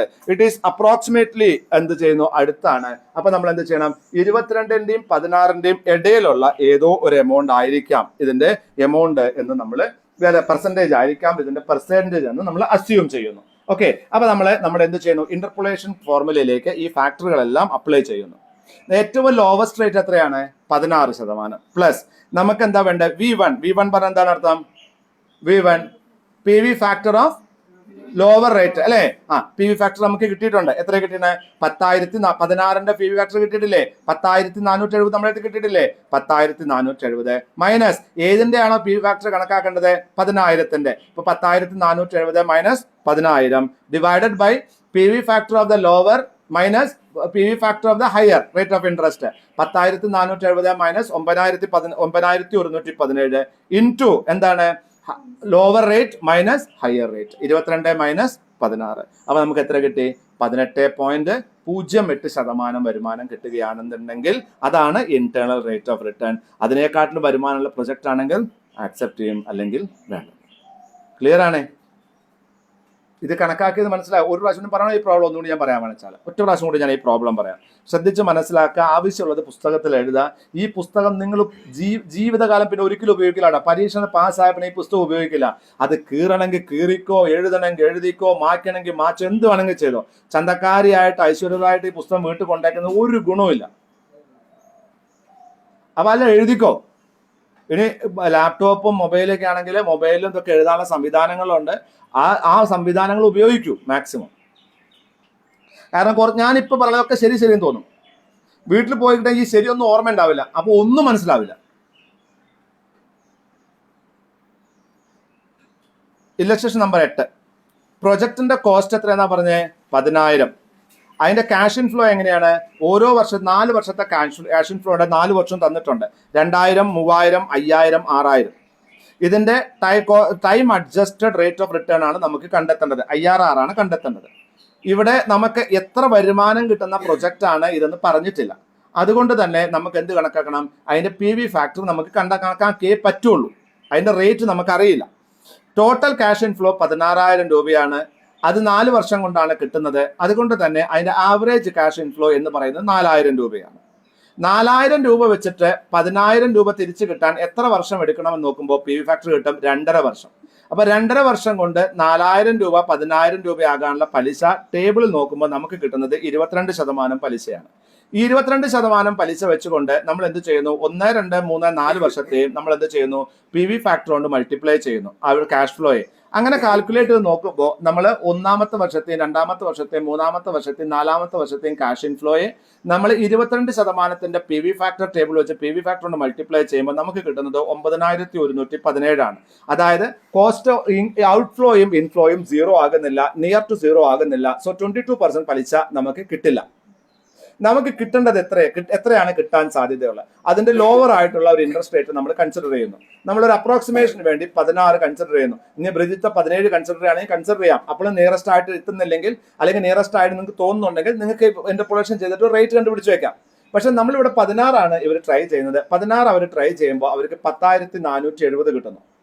അപ്പൊ നമ്മൾ എന്ത് ചെയ്യുന്നു, നമുക്കറിയാം ഇപ്പൊ എന്താണ് 22ന്റെയും 16ന്റെയും ഇടയിലുള്ള ഏതോ ഒരു ഇൻട്രസ്റ്റ് റേറ്റിലാണ് നമുക്ക് എന്ത് കിട്ടുന്നത്, നമുക്ക് നമ്മുടെ IRR റേറ്റ് ആണ് നമ്മുടെ IRR എന്ന് പറയുന്നത്. പക്ഷെ അത് ഏതാണെന്ന് അറിയില്ല. അപ്പൊ നമ്മളോട് പറഞ്ഞത് എന്താണ്, IRRന്റെ net present value discounted IRR ആണ് കണ്ടെത്തുന്നതെങ്കിൽ നമുക്ക് എന്ത് ഉപയോഗിക്കാം, ഇന്റർപോളേഷൻ ടെക്നിക്ക് ഉപയോഗിക്കണം. ഇന്റർപോളേഷൻ ടെക്നിക്ക് എങ്ങനെയാ ഉപയോഗിക്കുക, നമ്മൾ ഇതിന് മുമ്പും ചെയ്തിട്ടുള്ള അതേപോലെ തന്നെ അതെന്താണ്, അതിന്റെ നേരെ ഓപ്പോസിറ്റ്, അതിന്റെ വേറൊരു വെർഷൻ ഇത്രയേ ഉള്ളൂ. പേ ബാക്ക് പീരീഡ് കണക്കാക്കുമ്പോൾ അതിന്റെ ഒരു വേറൊരു വെർഷൻ ആണ് നമ്മളിവിടെ കണക്കാക്കുന്നത്. അപ്പൊ നമ്മൾ എന്ത് കണക്കാക്കി, ഇന്റർപോളേഷൻ ടെക്നിക്ക് എങ്ങനെയാണ് ഉപയോഗിക്കുന്നത്, ലോവർ റേറ്റ് ഓഫ് ഇൻട്രസ്റ്റ്, നമ്മുടെ lower rate of interest plus എന്താണ് ലോവർ റേറ്റ് ഓഫ് ഇൻട്രസ്റ്റിന്റെ PV ഫാക്ടർ മൈനസ് ഏത് എമൗണ്ടിനാണോ PV ഫാക്ടർ കണക്കാക്കേണ്ടത് 10,000 divided by lower rate of ഇൻട്രസ്റ്റിന്റെ PV factor minus higher rate of ഇൻട്രസ്റ്റിന്റെ present value PV present value. അപ്പൊ എത്ര കിട്ടി നമുക്ക് 16 plus 10,470 minus 10,000 divided by 10,470 minus 9,117 into higher rate of interest minus lower rate of higher rate PV factor minus lower rate PV factor 22 minus 16. ഇതിനെ calculate ചെയ്താൽ നിങ്ങൾക്ക് എത്ര കിട്ടും, 18.08%. നിങ്ങൾക്ക് എത്ര കിട്ടും, നിങ്ങൾക്ക് എത്രയാണ് നിങ്ങളുടെ ഈ IRR 18. അതിനേക്കാട്ടിലും കൂടുതൽ കിട്ടുമ്പോൾ പ്രൊജക്ട് എടുക്കും, അതിനെക്കാട്ടിലും കുറവാണെങ്കിൽ പ്രൊജക്ട് തലൂറ്റി വിളിച്ചറിയും, വേണ്ടാന്ന് വെക്കും. അടുത്തത് മോഡിഫൈഡ് IRR. ഈ മോഡിഫൈഡ് IRRന്റെ ആവശ്യം വരുന്നത് ലിമിറ്റേഷൻ, IRRന്റെ ലിമിറ്റേഷൻ എന്ന് പറഞ്ഞാൽ എന്താണ്, അതിന്റെ IRRന്റെ ലിമിറ്റേഷൻ എന്ന് പറഞ്ഞാൽ കിട്ടുന്ന പൈസ മുഴുവൻ അതേ പ്രൊജക്റ്റിൽ തന്നെ ഇൻവെസ്റ്റ് ചെയ്യുമെന്നൊരു അസംഷൻ തന്നെ അതിന്റെ ഏറ്റവും വലിയൊരു ഡിസഡ്വാൻറ്റേജ് ആണ്. ഇതിനെ നമ്മൾ എന്ത് ചെയ്യുന്നു, റീഇൻവെസ്റ്റ്മെന്റ് റേറ്റ് വെച്ചിട്ട് അതിനെ ചേഞ്ച് ചെയ്യുന്നു. എന്താ റീഇൻവെസ്റ്റ്മെന്റ് റേറ്റ്, നമ്മൾ ഇവിടെയും നമുക്ക് ഈ റീഇൻവെസ്റ്റ്മെന്റ് റേറ്റ് ഒക്കെ അപ്രോക്സിമേഷൻ ആണ്. എന്താ റീഇൻവെസ്റ്റ്മെന്റ് റേറ്റ് എന്ന് പറയുന്നത്, എത്ര ശതമാനമാണ് നമ്മൾ റീഇൻവെസ്റ്റ് ചെയ്യുക, അല്ലെങ്കിൽ എത്ര ശതമാനം വരുമാനം കിട്ടുകയാണെങ്കിൽ നമ്മൾ റീഇൻവെസ്റ്റ് ചെയ്യുക, അല്ലെങ്കിൽ ആ പൈസ മുഴുവൻ ആർക്ക് കൊടുക്കും, ഷെയർ ഹോൾഡേഴ്സിന് കൊടുക്കും. IRR മെത്തേഡിൽ എന്താ ഉപയോഗിക്കുന്നത്, കിട്ടുന്ന പൈസ മുഴുവൻ അതേ പ്രൊജക്റ്റിൽ ഇൻവെസ്റ്റ് ചെയ്യുകയും അതൊരു പൈസ പോലും ആർക്കും കൊടുക്കുന്നില്ല എന്ന് വിചാരിക്കുന്നു. എന്നാൽ ആ അസംഷൻ തെറ്റാണ്. കിട്ടുന്ന വരുമാനം മുഴുവനും നമ്മൾ റീറ്റെയിൻഡ് ഏർണിംഗ്സ് ആയിട്ട് മാറ്റിവെക്കാറില്ല, ബിസിനസ്സിൽ തന്നെ റീഇൻവെസ്റ്റ് ചെയ്യാറില്ല, ഒരു സെർട്ടൺ പെർസെന്റേജ് നമ്മൾ തിരിച്ചു കൊടുക്കാറുണ്ട്. അപ്പൊ നമ്മൾ റീഇൻവെസ്റ്റ്മെന്റ് റേറ്റും കൺസിഡർ ചെയ്യുന്നു. Then the expected reinvestment rate for future periods over the life of the project, and using such expected reinvestment rate for calculating terminal value of cash inflows for different years of the life of the project. അപ്പോൾ നമുക്ക് ഉദാഹരണം, നമുക്ക് കിട്ടുന്ന പൈസയുടെ ആദ്യത്തെ വർഷം 80% reinvest ചെയ്യുന്നു, അടുത്ത വർഷം 70% റീഇൻവെസ്റ്റ് ചെയ്യുന്നു, അടുത്ത വർഷം 50% റീഇൻവെസ്റ്റ് ചെയ്യുന്നുവെങ്കിൽ ഇതും കൂടെ കൺസിഡർ ചെയ്തിട്ട് നമ്മൾ IRR കണക്കാക്കണം. നമ്മൾ ആദ്യം എന്താ ചെയ്ത്, ടോട്ടൽ ക്യാഷ് ഫ്ലോനെ നമ്മൾ എന്ത് ചെയ്തു, നമ്മൾ PV ഫാക്ടർ കൊണ്ട് മൾട്ടിപ്ലൈ ചെയ്തിട്ടാണ് വാല്യൂ കണക്കാക്കിയത്. അതിന് പകരം നമ്മൾ എന്ത് ചെയ്യും, അത്രയും പെർസെന്റേജ് ഓഫ് മണി മാത്രമേ റീഇൻവെസ്റ്റ് ചെയ്യണമെന്ന് മനസ്സിലാക്കിക്കൊണ്ട് ആ റീഇൻവെസ്റ്റ്മെന്റ് വാല്യൂന്റെ മാത്രം നമ്മൾ എന്ത് ചെയ്യുന്നു, നമ്മൾ PV ഫാക്ടർ കണക്കാക്കിയിട്ട് ക്യാഷ് ഇൻഫ്ലോയും ക്യാഷ് ഔട്ട് ഫ്ലോയും സീറോയുടെ അടുത്തേക്ക് എത്തിക്കാൻ അല്ലെങ്കിൽ ഈക്വൽ എമൗണ്ടിലേക്ക് എത്തിക്കാൻ നമ്മൾ ശ്രമിക്കുന്നു. മനസ്സിലാവേണ്ട ലോജിക്ക് മനസ്സിലായോ? IRRന്റെ പർപ്പസ് എന്താണെന്നാ പറഞ്ഞ്, ഇൻഫ്ലോയുടെ വാല്യൂം ഔട്ട്ഫ്ലോ വാല്യൂം സെയിം ആക്കി മാറ്റുക. ഡിസ്കൗണ്ടഡ് ആണെങ്കിൽ net present value of the inflow and net present value outflow എവിടെയാണോ ഈക്വൽ ആകുന്നത് അത് ആ പെർസെന്റേജ് ഓഫ് റിട്ടേൺ ആണ് നിങ്ങളുടെ IRR. ഇനി ഇവിടെ മൂന്നാമത്തെ മോഡിഫൈഡ് എപ്പോൾ ആവശ്യം വരുന്നത്, മോഡിഫൈഡ് ആവശ്യം വരുന്നത് ഏതെങ്കിലും ഒരു സിറ്റുവേഷനിൽ നോക്കൂ, നോർമൽ റിയലിസ്റ്റിക് സിറ്റുവേഷനിൽ ഒരു കമ്പനിയും കിട്ടുന്ന ലാഭം മുഴുവൻ റീഇൻവെസ്റ്റ് ചെയ്യുകയോ അല്ലെങ്കിൽ മുഴുവൻ പൈസ മുഴുവൻ ഡിവിഡൻഡ് ആയിട്ട് കൊടുക്കുകയോ ചെയ്യാറില്ല. അപ്പോൾ കമ്പനിയുടേതായ പോളിസികൾ ഉണ്ടാകാം. അപ്പോൾ ആ റീഇൻവെസ്റ്റ്മെന്റ് റേറ്റ് 100% റീഇൻവെസ്റ്റ്മെന്റ് റേറ്റ് ആണ് IRRന്റെ ഏറ്റവും വലിയ ഡിസഡ്വാൻറ്റേജ്. അത് ഒഴിവാക്കാൻ വേണ്ടി നമ്മൾ എന്ത് ചെയ്യുന്നു, നമുക്ക് വരുന്ന ഓരോ വർഷവും കിട്ടുന്ന വരുമാനത്തിൽ എത്ര പൈസ നമ്മൾ റീഇൻവെസ്റ്റ് ചെയ്യുമെന്ന് അസ്യൂം ചെയ്യാൻ ശ്രമിക്കുന്നു. അത് അസ്യൂം ചെയ്തിട്ട് അത് വെച്ചുകൊണ്ട് നമ്മൾ എന്ത് ചെയ്യുന്നു, നമ്മൾ IRR കണ്ടെത്തും. സാധാരണ രീതിയിൽ കണക്കാക്കുന്ന പോലെ തന്നെ പ്രസന്റ് വാല്യൂ ഫാക്ടർ കൊണ്ട് മൾട്ടിപ്ലൈ ചെയ്ത് IRR കണ്ടെത്തുന്നു. അങ്ങനെ IRR കണ്ടെത്തി കഴിഞ്ഞാൽ അത് വെച്ചിട്ട് നമ്മൾ എന്ത് ചെയ്യുന്നു, സീറോയുടെ അടുത്തേക്ക് വരുന്ന വാല്യൂ കണ്ടെത്തുകയും അതുവഴി നമ്മൾ IRR സെലക്ട് ചെയ്യുകയും ചെയ്യുന്നു. ഒരു പ്രാക്ടിക്കൽ സിറ്റുവേഷനിൽ നമ്മുടെ കമ്പനി തീരുമാനിക്കുകയാണ് ആദ്യത്തെ വർഷം ഓരോ വർഷം കിട്ടുന്ന പ്രോഫിറ്റിന്റെയും നമ്മൾ ആദ്യത്തെ വർഷം 80% ഡിവിഡൻഡ് കൊടുക്കും, രണ്ടാമത്തെ വർഷം 70% ഡിവിഡൻഡ് കൊടുക്കും, അടുത്ത വർഷം 65% ഡിവിഡൻഡ് കൊടുക്കുമെങ്കിൽ ആ 65%, 70%, 80% ആ വർഷത്തെ ഇൻഫ്ലോ എന്ന് കമ്പനിയിലേക്ക് വരുന്ന റീഇൻവെസ്റ്റഡ് ഇൻഫ്ലോ എന്ന് പറയുന്നത്. ആ ഇൻഫ്ലോന്റെ പ്രസന്റ് വാല്യൂ ഫാക്ടർ കണക്കാക്കുക. ആ എമൗണ്ട് വെച്ച് നമ്മൾ എന്ത് കണക്കാക്കണം, നമ്മുടെ IRR കണക്കാക്കണം. അങ്ങനെ IRR കണക്കാക്കുമ്പോൾ സീറോയുടെ അടുത്തേക്ക് വരികയാണെങ്കിൽ ആ IRRനെ നമ്മൾ എന്ത് ചെയ്യും, നമ്മുടെ എക്സ്പെക്റ്റഡ് IRR ആയിട്ട് കണക്കാക്കും. Then ആദ്യം നമ്മൾ എന്താ ചെയ്യേണ്ടത്? Present value of cost associate with project ഔട്ട്ഫ്ലോയുടെ എല്ലാം നമ്മൾ എന്ത് ചെയ്യണം? നമ്മൾ ആദ്യം പ്രസന്റ് വാല്യൂ കണക്കാക്കണം. ഇതിന്റെ പ്രൊസീജിയർ അതാണ്. ആദ്യം നമ്മൾ modified internal rate of return കണക്കാക്കുന്ന സമയത്ത് നമ്മുടെ കോസ്റ്റ് ഔട്ട്ഫ്ലോ, നമ്മുടെ കയ്യിൽ നിന്ന് ക്യാഷ് ഔട്ട്ഫ്ലോയുടെ ഒക്കെ നമ്മൾ എന്ത് ചെയ്യും? IRR കണക്കാക്കും. അപ്പോൾ എന്താണ് ക്യാഷ് ഔട്ട്ഫ്ലോ എന്താണ് ഇൻറ്റു ടി പറഞ്ഞ ടൈംസ് അല്ലേ, ഡിവൈഡഡ് ബൈ 1+R⁻T എന്ന് പറയുന്നു. അതിന് സിഗ്മ എന്നല്ലേ പറയാ. എന്താണ് സിഗ്മ എന്ന് പറഞ്ഞാൽ? ടോട്ടൽ ഓഫ് എൻ അല്ലേ, അത്രേ ഉദ്ദേശിക്കുന്നുള്ളൂ. N T = 0. ദെൻ എന്താണ് step? Calculate the terminal value of the cash inflow expected from the project. നമ്മൾ അതിന്റെ എക്സ്പെക്ടഡ് ക്യാഷ് വാല്യൂ കണക്കാക്കുന്നു. Cash inflow of the term എത്രയാണ്? 1+R⁻N അല്ലേ, N-T നമ്മൾ കണക്കാക്കുന്നു. സ്റ്റെപ്പ് 3 ദെൻ അതിനുശേഷം MIRR താഴെ പറയുന്ന ഫോർമുല ഉപയോഗിച്ചുകൊണ്ട് നമ്മൾ terminal value divided by 1+MIRR⁻N കണ്ടെത്തുന്നു. ഇതിനെ നമ്മൾക്ക് കണക്കാക്കും. ഇത്രയേ ഉള്ളൂ. നമ്മൾ ഓരോ വർഷത്തെ നമ്മൾ ആദ്യം എന്താ ചെയ്തത്? ടോട്ടൽ ക്യാഷ് ഫ്ലോ കണക്കാക്കുന്നു. അതിന് 1+T കണക്കാക്കുക. ഏത് റേറ്റിലാണ് നമ്മൾ അത് എന്താണ് റീഇൻവെസ്റ്റ് ചെയ്യുന്നത്? അത് T, അത് നമ്മൾ അത്ര ടേംസ് ആണ് റീഇൻവെസ്റ്റ് ചെയ്യുന്നത്. അത് വെച്ചിട്ട് നമ്മൾ എന്ത് ചെയ്യുന്നു? ടോട്ടൽ ക്യാഷ് ഫ്ലോയുടെ നമ്മൾ പ്രസന്റ് വാല്യൂ കണക്കാക്കുന്നു. അതിനുശേഷം നമ്മൾ എന്താ ചെയ്യുന്നത്? അതിന്റെ terminal value of the cash flow expected from the project. നമ്മൾ ടെർമിനൽ വാല്യൂ, അതിന്റെ അവസാനത്തെ വില. എന്താ ടെർമിനൽ വാല്യൂ എന്ന് പറഞ്ഞാൽ? അത് ആ പ്രൊജക്ട് അവസാനിക്കുമ്പോൾ ഉണ്ടാകുന്ന പ്രൊജക്ട് വാല്യൂ, അതാണ് ടെർമിനൽ വാല്യൂ. അത് ക്യാഷ് ഇൻഫ്ലോ എന്താണ് 1+R⁻N-T എത്രയാണ് പൈസ അവസാനത്തെ വർഷം വരുന്ന സാൽവേജ് വാല്യൂ കണ്ടെത്തുന്നു. ദെൻ അതിനെന്ത് ചെയ്യുന്നു? ഈ ഫോളോയിങ് ഇൻഫർമേഷൻ വെച്ചിട്ട് നമ്മൾ എന്ത് പ്രസന്റ് വാല്യൂ കണ്ടെത്തുന്നത് എങ്ങനെയാണ്? Terminal value divided by 1+MIRR⁻N വെച്ച് കണക്കാക്കുന്നു. ഈ MIRR നമുക്ക് കണക്കാക്കാൻ വേണ്ടിയിട്ടൊരു എക്സാമ്പിളാണ് കണക്കാക്കുന്നത്. ആദ്യത്തെ വർഷം നമ്മൾ എന്താ ചെയ്യുന്നത്? ക്യാഷ് ഫ്ലോ -120% ആണ്. ദെൻ അടുത്ത വർഷം -80% ആണ്.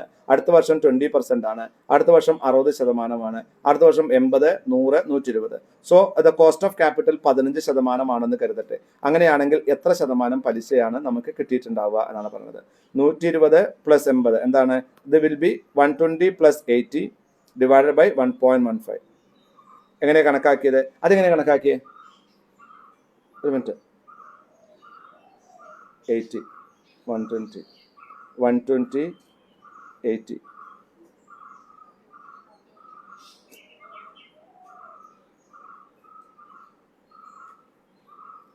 Cost of capital okay, correct ആണ്. ടെർമിനൽ വാല്യൂ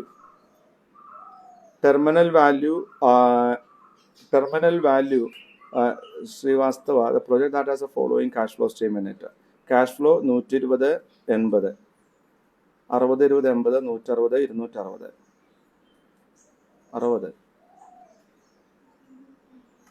1.15 എന്താണ്? 1+MIRR എന്താണ്? Rate of return. അതൊക്കെ. ഈ 120 + 80 എങ്ങനെ വന്നേ? I'm not getting. എൻ്റെ ബ്രെയിൻ വർക്ക് ചെയ്യുന്നില്ല, പേടിക്കുന്നു ഞാൻ.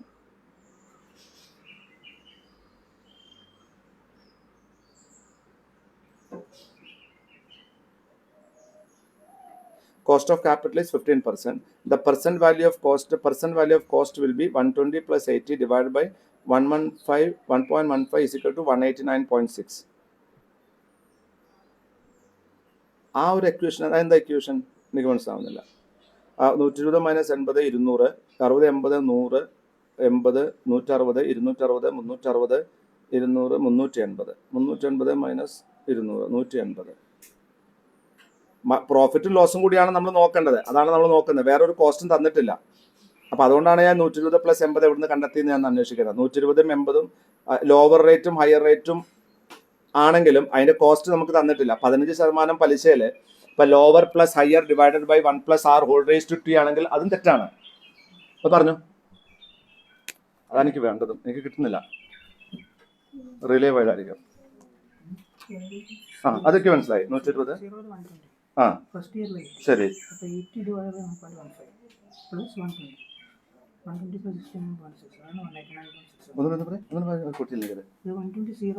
സീറോ ആണ്. അതെ അതെ.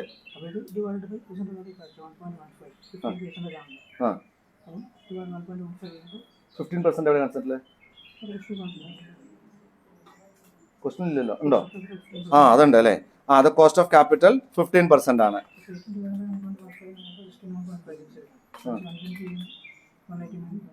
ആ അത് ഒരെണ്ണത്തിന് മാത്രമേ ഒരെണ്ണത്തിന് മാത്രം കാൽക്കുലേറ്റ് ചെയ്തേ, സീറോ ആയതുകൊണ്ട്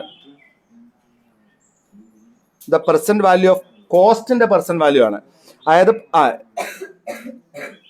120 ആണ് 0 വർഷം, രണ്ടാമത്തെ വർഷം 80 മൈനസ് 80, അപ്പൊ രണ്ടുമാണ് നമ്മുടെ കോസ്റ്റ്. അതാണ് കോസ്റ്റ്. അപ്പൊ 200 രൂപയാണ് കോസ്റ്റ് അല്ലെ, അതല്ല ഉദ്ദേശിക്കണേ.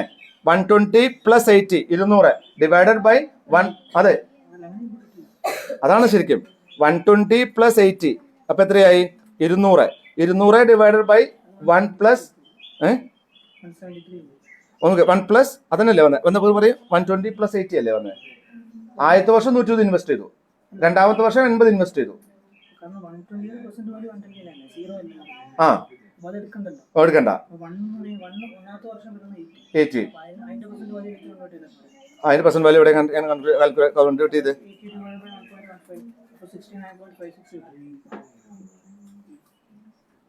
ഓ 120. ഓ ശരി. ഓക്കെ. ഓ അവസാനം ഇൻവെസ്റ്റ് ചെയ്തു എന്ന് കണക്കാക്കിയിട്ടാണ് ഇത് ചെയ്യുന്നത്. Okay I got it. അതായത് ശ്രദ്ധിച്ചോട്ടാ, ഇത് സംഗതി എന്താന്ന് വെച്ചാൽ ഒരു കമ്പനി പണം ഇൻവെസ്റ്റ് ചെയ്യാണ്.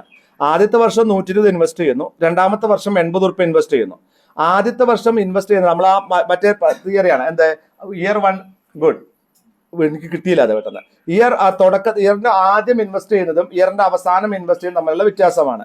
ആദ്യം ഇൻവെസ്റ്റ് ചെയ്യുന്നതിന് നമ്മളത് അവസാനമാണ് ഇൻവെസ്റ്റ് ചെയ്യുന്നത്. ശ്രദ്ധിച്ചാലേ മനസ്സിലാവുള്ളൂ കേട്ടോ, ഞാനേ കഷ്ടപ്പെട്ടത് മനസ്സിലാക്കാൻ, അതുകൊണ്ടാണ് പറയണത്.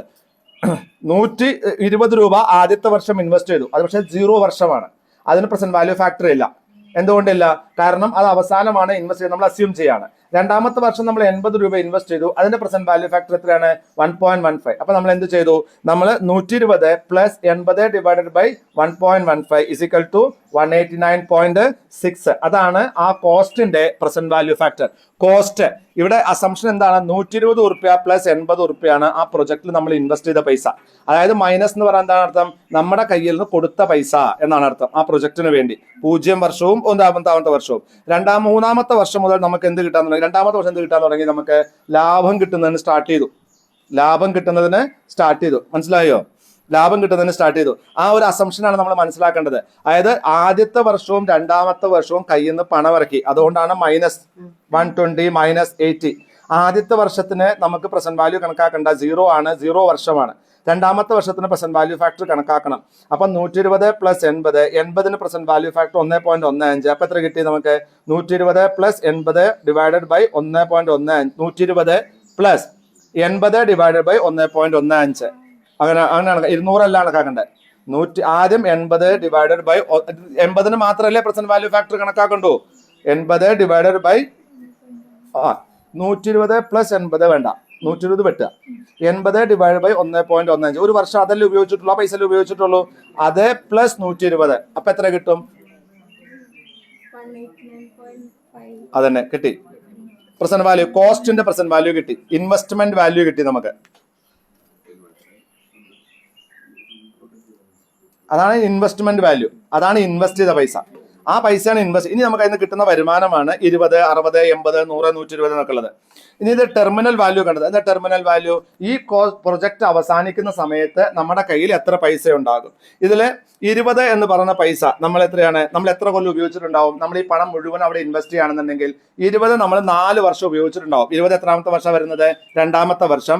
1, 3, 4, 5, 6, അതായത് 4 വർഷം ആ പണം ഉപയോഗിച്ചിട്ടുണ്ട്. അപ്പൊ 4 വർഷം ഉപയോഗിച്ച് 20 രൂപ 4 വർഷം ഉപയോഗിക്കുകയാണെങ്കിൽ പലിശ എത്രയാണ്? 15% നമ്മുടെ തന്നിട്ടുണ്ട്, 1 പ്ലസ് റേറ്റ്. അപ്പൊ 1.15 ഹോൾ റേസ് ടു എത്രയാണ്? 4 അല്ലേ? 4. നമ്മുടെ ഇവിടെ എന്താ വന്നത്? 1.15 ഹോൾ റേസ് ടു n എത്ര വന്നത്? അവിടെ 1 വന്നത്. അതുകൊണ്ടാണ് നമ്മൾ 80 ഡിവൈഡഡ് ബൈ 1.15 ചെയ്ത്. ക്ലിയർ? ഇവിടെ ഈ 1.15 എവിടുന്ന കണ്ടെത്തി ആലോചിക്കരുത്. 1.15 1 plus rate whole raise to n. 80 നമ്മൾ ഒരു വർഷമേ ഉപയോഗിച്ചിട്ടുള്ളൂ. അപ്പൊ 1 പ്ലസ് റേറ്റ് എത്രയാ? 1 plus 0.15 whole raise to n എത്രയാ? 1. അപ്പൊ എത്രയായി? 1.15. അതുകൊണ്ടാണ് 80 ഡിവൈഡഡ് ബൈ 1.15 അടിച്ചത്. ക്ലിയർ? ഇനി അടുത്തത് നമ്മൾ 20 രൂപ എത്ര വർഷം ഉപയോഗിച്ചു? 4 വർഷം ഉപയോഗിച്ചു. അപ്പൊ എങ്ങനെ കണക്കാക്കുക? 20 നമ്മള് divided into 1.15 whole raise to n 4. Then 60 into 1.15 whole raise to 3. Then 80 into 1.15 whole raise to 2. 100 into 1.15 whole raise to 1. Then 120 നമുക്ക് ഉപയോഗിക്കുന്നില്ല, അവസാനത്തെ വർഷം കിട്ടുന്ന പൈസയാണ്, അതിന് പ്രസന്റ് വാല്യൂ ഇല്ല. ഓക്കെ, അപ്പൊ നമ്മൾ അതിന്റെ പ്രസന്റ് വാല്യൂ കണക്കാക്കുന്നു. അപ്പൊ എത്ര കണക്കാക്കിയേ? നമുക്ക് അതിന്റെ പ്രസന്റ് വാല്യൂ കിട്ടുന്നു. അത് കൂട്ടിക്കഴിഞ്ഞാൽ നമുക്ക് എത്ര കിട്ടും? 467 കിട്ടും. ഈ കാൽക്കുലേഷൻ ചെയ്താൽ നിങ്ങൾക്ക് 467 കിട്ടും.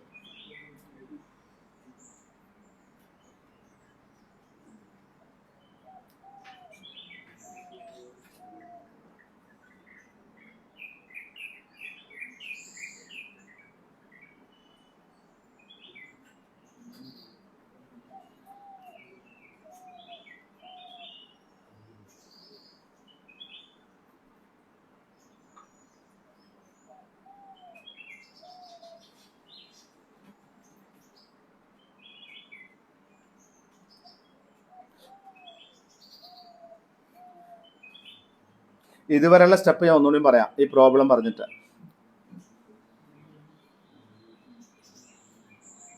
പറയട്ടെ ഞാൻ. ഈ പ്രോബ്ലം ആദ്യത്തെ വർഷം -120 ആണ് cash flow. That means I have invested 120 rupees in the project. അടുത്ത വർഷം -80 ആണ് എൻ്റെ cash flow. That means I have invested another 80 rupees in the project. The 120 rupees ഞാൻ 0 വർഷമാണ് ഉപയോഗിച്ചിട്ടുള്ളത്. ഒന്നാമത്തെ വർഷം ഞാൻ 80 രൂപ ഉപയോഗിച്ചിട്ടുണ്ട്. Interest rate 15%. അപ്പോൾ നമ്മൾ എങ്ങനെ കണക്കാക്കുക?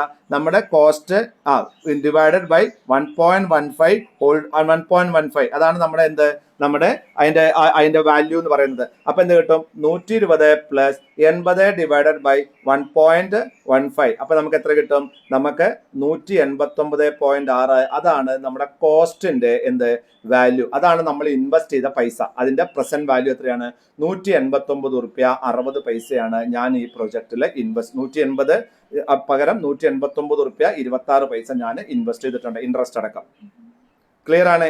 ഈ 180 റുപ്യ 60 പൈസ വെച്ച് ഇൻവെസ്റ്റ് ചെയ്തപ്പോൾ ആദ്യത്തെ വർഷം 20 രൂപ ലാഭം കിട്ടി. ഈ 20 രൂപ അടുത്ത 4 വർഷം ഈ പ്രൊജക്റ്റിൽ കിടക്കും. അപ്പോൾ 20 രൂപയ്ക്ക് എത്ര കിട്ടണം? അതേ പ്ലസ് 15% പലിശ വെച്ച് 4 വർഷം കിട്ടണ്ടേ? അപ്പൊ 20 into 1 plus rate whole raise to n. അപ്പൊ എന്താണ്? 20 ഇൻറ്റു 1.15 ഹോൾ റേസ് ടു 4 കിട്ടി. അതാണ് 20 രൂപയുടെ വില, പ്രസന്റ് വാല്യൂ. ഇനി അടുത്തത് എന്താണ്? അടുത്ത വില എന്താണ്? 60 രൂപ ഞാൻ ഇൻവെസ്റ്റ് ചെയ്തിട്ടുണ്ട്. ഈ 60 രൂപ അടുത്ത 3 വർഷം ഈ കമ്പനിയിൽ കിടക്കും. അപ്പോൾ 60 into 1 plus rate whole raise to n. 60 into 1.15 whole raise to 3 കിട്ടി. 3 അല്ലേ? 3. അടുത്തത് എന്താണ്? 80 രൂപ ഇൻവെസ്റ്റ് ചെയ്തിട്ടുണ്ട്. അതുപോലെ തന്നെ 80 രൂപ 2 വർഷം ആ കമ്പനിയിൽ ഇൻവെസ്റ്റ് ചെയ്തിട്ടുണ്ട്. അപ്പൊ നമ്മുടെ വരുമാനം 15% വെച്ചിട്ട് അതിന്റെ വാല്യൂ എത്രയായിരിക്കും? 15% വെച്ചിട്ട് 80 ഇൻറ്റു 1.15 ഹോൾ റേസ് ടു 2. അടുത്ത 100 രൂപ 1 വർഷം ഇൻവെസ്റ്റ് ചെയ്തിട്ടുണ്ട്. 100 into 1.15 whole raise to 1. Then അടുത്ത 120 നമ്മൾ എന്ത് വെച്ചാൽ അവസാനത്തെ വർഷം കിട്ടിയ പൈസയാണ്, അവസാനമാണ് കിട്ടുന്നത്. അതൊന്നും നമ്മളത് ഉപയോഗിച്ചിട്ടില്ല. അതിന് 120 രൂപ. അങ്ങനെ ടോട്ടൽ അടിക്കുമ്പോൾ നമുക്ക് എത്ര കിട്ടും? 467 രൂപ കിട്ടും. അതായത് ഈ 189 റുപ്യ 60 പൈസ നമ്മൾ ഇൻവെസ്റ്റ് 189 റുപ്യ 60 പൈസ ഇൻവെസ്റ്റ് ചെയ്യുമ്പോൾ നമുക്ക് കിട്ടുന്ന വാല്യൂ എത്രയാണ്? 467 രൂപയാണ്. അപ്പോൾ നമുക്ക് എത്രയാണ് ഇന്റേണൽ റേറ്റ് ഓഫ് റിട്ടേൺ എന്ന് മനസ്സിലാക്കണം. ഇന്റേണൽ റേറ്റ് ഓഫ് റിട്ടേൺ എന്ന് പറഞ്ഞാൽ എത്ര ഇൻവെസ്റ്റ്മെന്റ് വാല്യൂ? 189 റുപ്യ 60 പൈസ ഈസിക്കൽ ടു എത്രയാണ് total cash flow, cash inflow എന്ന് പറയുന്നത്? 467 ഡിവൈഡഡ് ബൈ, നമുക്കറിയില്ല IRR അറിയോ? ഇല്ല. 1 plus MIRR whole raise to 6 വർഷമാണ് പ്രൊജക്ട്. ഹോൾ റേസ് ടു 6 നമുക്കറിയാം പ്രൊജക്ട്. നമുക്ക് അതിനെ നമ്മൾ എന്തിനാണ് ഷോർട്ടൺ ചെയ്യണം? 1 plus MIRR whole raise to 6 എന്ന് പറഞ്ഞാൽ 467 ഡിവൈഡഡ് ബൈ 189.6. അപ്പൊ എത്ര കിട്ടും? 2.463 കിട്ടും. ശരിയല്ലേ? അല്ലേ? കാൽക്കുലേറ്റ് ചെയ്ത് നോക്കാം. 467 ഡിവൈഡഡ് ബൈ 189.6 2.463 ആയിരിക്കും. ശരിയല്ലേ? അപ്പൊ നമുക്ക് എന്താണ് 1 + MIRR whole raise to 6 is equal to 2.463. കണക്കപ്പിള്ള 1 + MIRR ഈസ് ഈക്വൽ ടു എന്താണ്? അപ്പൊ എന്താ പറയാ 2.463 ഹോൾ റേസ് ടു എന്താ പറയാ 1/6 അല്ലെ? ഇവിടുന്ന് 6 അങ്ങോട്ട് പോകുമ്പോൾ എന്തായാലും മാറും 1/6 ആയിട്ട് മാറും. അപ്പൊ എത്ര കിട്ടും? 2.463 whole raise to 1/6 is equal to 1.162. അതിന്റെ അർത്ഥം 16.2% നമ്മുടെ ഇന്റേണൽ റേറ്റ് ഓഫ് റിട്ടേൺ. ഈ പ്രൊജക്ട് നമുക്ക് എത്ര തരുന്നത്? 15%. നമ്മൾ ഈ പ്രൊജക്ട് ചെയ്യണമെന്ന് ആലോചിക്കും. ക്ലിയർ ആണേ? സിമ്പിൾ ആണ്, അനാവശ്യമായിട്ട് ടെൻഷൻസ് ഒന്നും വേണ്ട. പ്രസന്റ് വാല്യൂ ഫാക്ടർ നമ്മൾ ടൈം വാല്യൂ ഓഫ് മണി കണ്ടെത്തിയതുപോലെ തന്നെ അത് കണക്കാക്കുന്നത്. മനസ്സിലാവുണ്ടോ? ഇവിടെ ആകെയുള്ള ഒരു അസംഷൻ ഇത്രയേ ഉള്ളൂ. ഈ റേറ്റുകൾ നമ്മൾ മനസ്സിലാക്കി അപ്ലൈ ചെയ്ത് മാത്തമാറ്റിക്കലി ഇക്വേഷൻ കംപ്ലീറ്റ് ചെയ്യാം. മോഡിഫൈഡ് IRR നമുക്ക് എന്താണ്? റാങ്കിങ് കോൺഫ്ലിക്റ്റുകളുള്ള ആൾട്ടർനേറ്റീവ് പ്രൊജക്റ്റ് ഉള്ള സമയത്ത്, കോൺഫ്ലിക്റ്റുകൾ വരുന്ന സമയത്താണ് മോഡിഫൈഡ് IRR ഉപയോഗിക്കുന്നത്. മ്യൂച്വലി എക്സ്ക്ലൂസീവ് ആയ പ്രൊജക്റ്റ്, അതായത് 1-2 പ്രൊജക്റ്റ് മാത്രമേ ഉള്ള സമയത്ത് നമുക്കത് ഉപയോഗിക്കേണ്ട കാര്യം വരില്ല. നമുക്ക് നെറ്റ് പ്രസന്റ് വാല്യൂയോ IRRോ ഉപയോഗിക്കാം. എന്നാലും ഓരോ പ്രൊജക്റ്റും വരുന്ന സമയത്ത് ഇത് തിയറട്ടിക്കൽ ആസ്പെക്ട് മാത്രം പഠിച്ചുകൊണ്ട ഏരിയകളാണ്. ഈ ഓരോ പ്രൊജക്റ്റും വരുന്ന സമയത്ത് ഓരോ പ്രൊജക്റ്റുകളും പലതരത്തിൽ ഡിഫറെൻ്റ് ആയിരിക്കാം. അത് നിങ്ങൾ മനസ്സിലാക്കണം. IRR കണക്കാക്കുന്ന സമയത്തും മോഡിഫൈഡ് IRR ഒക്കെ കണക്കാക്കുന്ന സമയത്തും നിങ്ങൾക്ക് പല പ്രൊജക്റ്റുകളും വ്യത്യസ്തമായ പ്രൊജക്റ്റുകളായിരിക്കാം. ഒന്ന് അതിൻ്റെ ഒരു ആസ്പെക്ട് ടൈം ഡിസ്പാരിറ്റി, അതിൻ്റെ സമയം വേറെ ആയിരിക്കാം. ഒന്ന് ടൈം ഡിസ്പാരിറ്റി എന്ന് പറയുന്നത് എന്താണ്? The main source of conflict is reinvestment rate assumption. Such conflicts may be resolved by using version of NPV and IRR using expected defined reinvestment rate applicable to the firm. നമ്മൾ time എത്ര വർഷം നമ്മൾ ഈ പണം invest ചെയ്യും, മുഴുവൻ പൈസയും നമ്മൾ ഇൻവെസ്റ്റ് ചെയ്യുമോ, ഒരു പ്രൊജക്റ്റ് എത്ര വർഷം നിൽക്കാൻ സാധ്യതയുണ്ട്, എത്ര വർഷം, അത് എത്ര കഴിഞ്ഞാൽ ഈ പ്രൊജക്റ്റ് അവസാനിക്കും, ഇതിനെക്കുറിച്ചൊക്കെ കൺസിഡർ ചെയ്തിട്ട് വേണം നമ്മൾ എന്ത് ചെയ്യേണ്ടത്? പ്രൊജക്റ്റിനെ മനസ്സിലാക്കാൻ. അപ്പോൾ ടൈം ഡിസ്പാരിറ്റി വരുന്ന എത്ര വർഷം നമ്മളിത് റീഇൻവെസ്റ്റ് ചെയ്യാൻ സാധ്യതയുണ്ട്. അതിൻ്റെ അർത്ഥം എന്താണ്? പ്രൊജക്റ്റിന്റെ ലൈഫ് എത്രയാണ് എന്നുള്ളതാണ്. ഉദാഹരണം, എൻ്റെ കയ്യിൽ ഒരു 50,000 രൂപയുടെ 2 പ്രൊജക്റ്റ് ഉണ്ട്. ഒരു പ്രൊജക്റ്റ് 10 കൊല്ലവും ഒരു പ്രൊജക്റ്റ് 15 വർഷമാണെങ്കിൽ എനിക്ക് ആദ്യത്തെ പ്രൊജക്റ്റിൽ നിന്ന് കിട്ടുന്ന വരുമാനം ഞാൻ 10 കൊല്ലം വരെ റീഇൻവെസ്റ്റ് ചെയ്യും, മറ്റേ പ്രൊജക്റ്റിൽ ഞാൻ 15 കൊല്ലം വരെ റീഇൻവെസ്റ്റ് ചെയ്യാം. അപ്പോൾ ടൈം ഡിസ്പാരിറ്റി ഉണ്ടാകാം. ഡിഫറൻറ്റ്, ഒരു പ്രൊജക്റ്റ് 10 വർഷം കഴിഞ്ഞാൽ കഴിയും, ഒരു പ്രൊജക്റ്റ് 15 വർഷം കഴിഞ്ഞാൽ കഴിയും. അങ്ങനെയാണെന്നുണ്ടെങ്കിൽ ആ ടൈം ഡിസ്പാരിറ്റി നമ്മൾ മനസ്സിലാക്കണമെങ്കിൽ നമ്മൾ എന്ത് ചെയ്യണം? നമ്മൾ അതിൻ്റെ എക്സ്പെക്റ്റഡ് റേറ്റ് ഓഫ് റീഇൻവെസ്റ്റ്മെന്റും കൂടെ നമ്മൾ എന്ത് ചെയ്യണം? നമ്മൾ അതിനെ കണക്കാക്കണം. അതിന് നമ്മൾ എന്ത് ചെയ്യണം? NPV അല്ലെങ്കിൽ IRRനെ നമ്മൾ മോഡിഫൈ ചെയ്യും. ആദ്യം നമ്മൾ ടെർമിനൽ വാല്യൂ കാൽക്കുലേറ്റ് ചെയ്യും, സ്പെസിഫൈഡ് റീഇൻവെസ്റ്റ്മെന്റ് റേറ്റ് വെച്ചിട്ട്. അതിനുശേഷം നമ്മൾ അതിനെ എന്ത് ചെയ്യും? അതിനെ അഡ്ജസ്റ്റ് ചെയ്യും. മോഡിഫൈഡ് ടെർമിനൽ വാല്യൂ കണക്കാക്കാൻ, ടെർമിനൽ വാല്യൂ എന്ന് വെച്ചാൽ cash flow into 1 + R whole raise to N-T. അതാണ് എന്ത്? അതിൻ്റെ മോഡിഫൈഡ് ടെർമിനൽ വാല്യൂവിൻ്റെ അർത്ഥം. ഇസിക്കൽ ടു ടെർമിനൽ വാല്യൂ ഹരിക്കണം 1 + K പറയുന്നതാണ് cost, N then whole raised to minus MIRR എന്താണ്? -1 അതിന് അവിടെ ബ്രാക്കറ്റ് അവസാനിപ്പിക്കാതെ പോയിട്ടാണ് അവർ. MIRR is equal two terminal value ഹരിക്കണം 1 ഹോൾ റേസ് ടു 1/n - 1. ഇതൊന്നും നമ്മൾക്ക് കാൽക്കുലേഷൻ വെച്ചിട്ട് നമുക്ക് പോകേണ്ട കാര്യമില്ല. ഒരു പ്രോബ്ലം പറയുമ്പോൾ അത് മനസ്സിലാക്കിക്കോളും. അതിന് മനസ്സിലാക്കേണ്ട ഇത്രയേ ഉള്ളൂ. One of the contradictory point അല്ലെങ്കിൽ the point which has to be considered when you are taking a decision to accept a project or reject a project is a time disparity. What is time disparity? This reinvestment time. How many years you are going to reinvest the money what you are getting from a project. Then നമുക്കൊരു കണക്കെടുക്കാം. നോക്കൂ, ഒരു project ഉണ്ട്. Project 1 22,000 രൂപയാണ് അതിൻ്റെ investment. ആദ്യത്തെ വർഷം നമുക്ക് 62,000 രൂപ വരുമാനം കിട്ടുന്നു. രണ്ടാമത്തെ വർഷം 80,000-ഉം, മൂന്നാമത്തെ വർഷം 1,00,000-ഉം, നാലാമത്തെ വർഷം 1,40,40,000-ഉം കിട്ടുന്നു. അങ്ങനെയാണെങ്കിൽ നമുക്ക് ഈ പ്രൊജക്റ്റ് അവസാനിക്കുന്നത് എപ്പോഴായിരിക്കും? ശരിക്കും നിങ്ങളുടെ പേ ബാക്ക് മെത്തേഡ് പ്രകാരം 2 വർഷത്തിൻ്റെയും 3 വർഷത്തിനിടയിലും അവരുടെ പൈസ തിരിച്ചു കിട്ടും. പ്രൊജക്റ്റ് 1 പ്രൊജക്റ്റ് 2 എടുക്കുകയാണെങ്കിൽ 2,20,000 ഇൻവെസ്റ്റ് ചെയ്യുന്നത്. 1,42, 80, 82, 40 4 വർഷത്തെ വരുമാനമാണ്.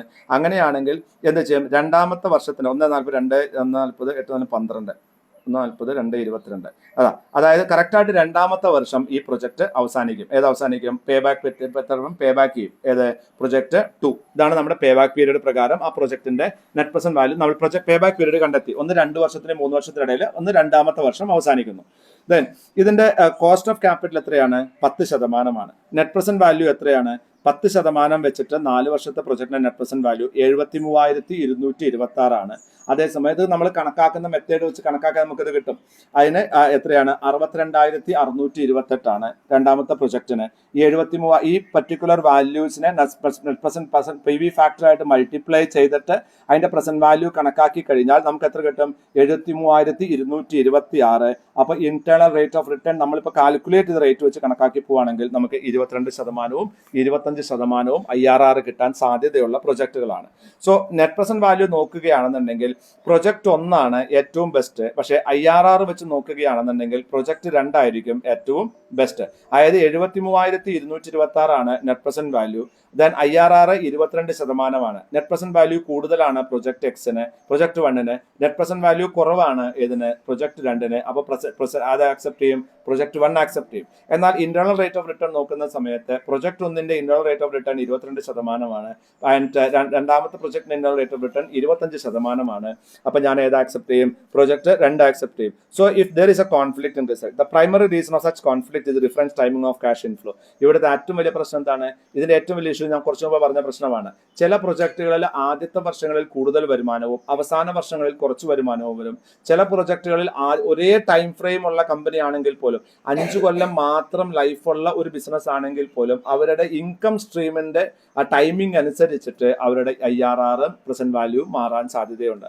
അതായത് ഒരേ പ്രൊജക്ട് 5 വർഷം ലൈഫുള്ള പ്രൊജക്ട് ആണെങ്കിൽ അതിന്റെ ആദ്യത്തെ വർഷങ്ങളിലെ വരുമാനം ഇൻഫ്ലോയും അവസാന വർഷങ്ങളിലെ വരുമാനത്തിന്റെ ഇൻഫ്ലോയും മാറുന്നുണ്ടെങ്കിൽ, അതായത് ഒരു പ്രൊജക്റ്റിൽ ആദ്യം കൂടുതൽ വരുമാനവും രണ്ടാമത്തെ പ്രൊജക്റ്റിൽ ആദ്യം കുറവ് വരുമാനവുമാണെന്നുണ്ടെങ്കിൽ ഇവരുടെ ഇന്റേണൽ റേറ്റ് ഓഫ് റിട്ടേണിൽ ചെറിയ മാറ്റങ്ങൾ വരാൻ സാധ്യതയുണ്ട്. അതുകൊണ്ട് തന്നെ നമ്മൾ എന്ത് ചെയ്യണം? പ്രസന്റ് വാല്യൂ ഈ IRR ഒക്കെ കമ്പയർ ചെയ്യുന്ന സമയത്ത് ഈ ടൈം ഡിസ്പാരിറ്റി നമ്മൾ കൺസിഡർ ചെയ്യേണ്ടതാണ്. ഇതിനെ നമ്മൾ റീഇൻവെസ്റ്റ്മെന്റ് റേറ്റ് വെച്ചിട്ട് നമ്മൾ മൾട്ടിപ്ലൈ ചെയ്യുന്നു. നമുക്ക് ടെർമിനൽ വാല്യൂ കണ്ടെത്താൻ നമ്മുടെ കയ്യിലുണ്ട്.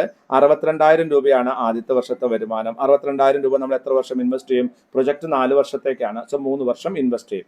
62,000ന് 1.14 14% നമ്മുടെ എന്താണ് കോസ്റ്റ് ഓഫ് ക്യാപിറ്റൽ നമുക്ക് തന്നിട്ടില്ലേ? കോസ്റ്റ് ഓഫ് ക്യാപിറ്റൽ 10% അല്ലേ തന്നിരിക്കുന്നത്?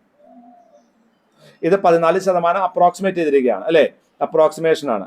കാരണം എവിടെ റീഇൻവെസ്റ്റ്മെന്റ് റേറ്റ് തന്നിട്ടുണ്ടോ?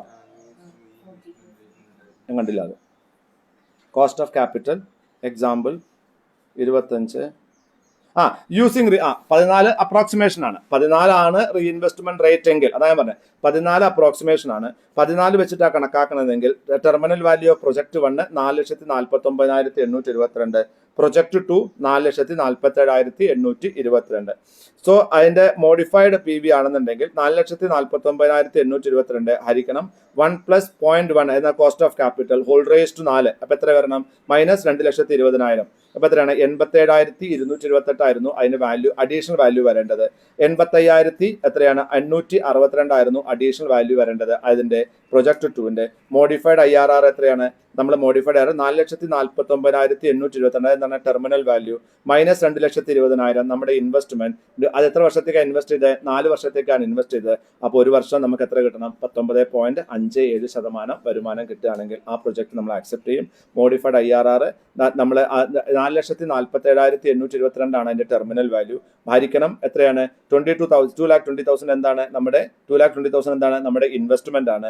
അതിനെ ഡിവൈഡ് ബൈ 1/4. എന്താ 1/4 എന്ന് പറയാൻ കാരണം? 4 വർഷത്തേക്കാണ് ഇൻവെസ്റ്റ് ചെയ്യുന്നത്. -1 സോ ഇസിക്കൽ ടു 19.32 ആണ് അതിന്റെ മോഡിഫൈഡ് IRR.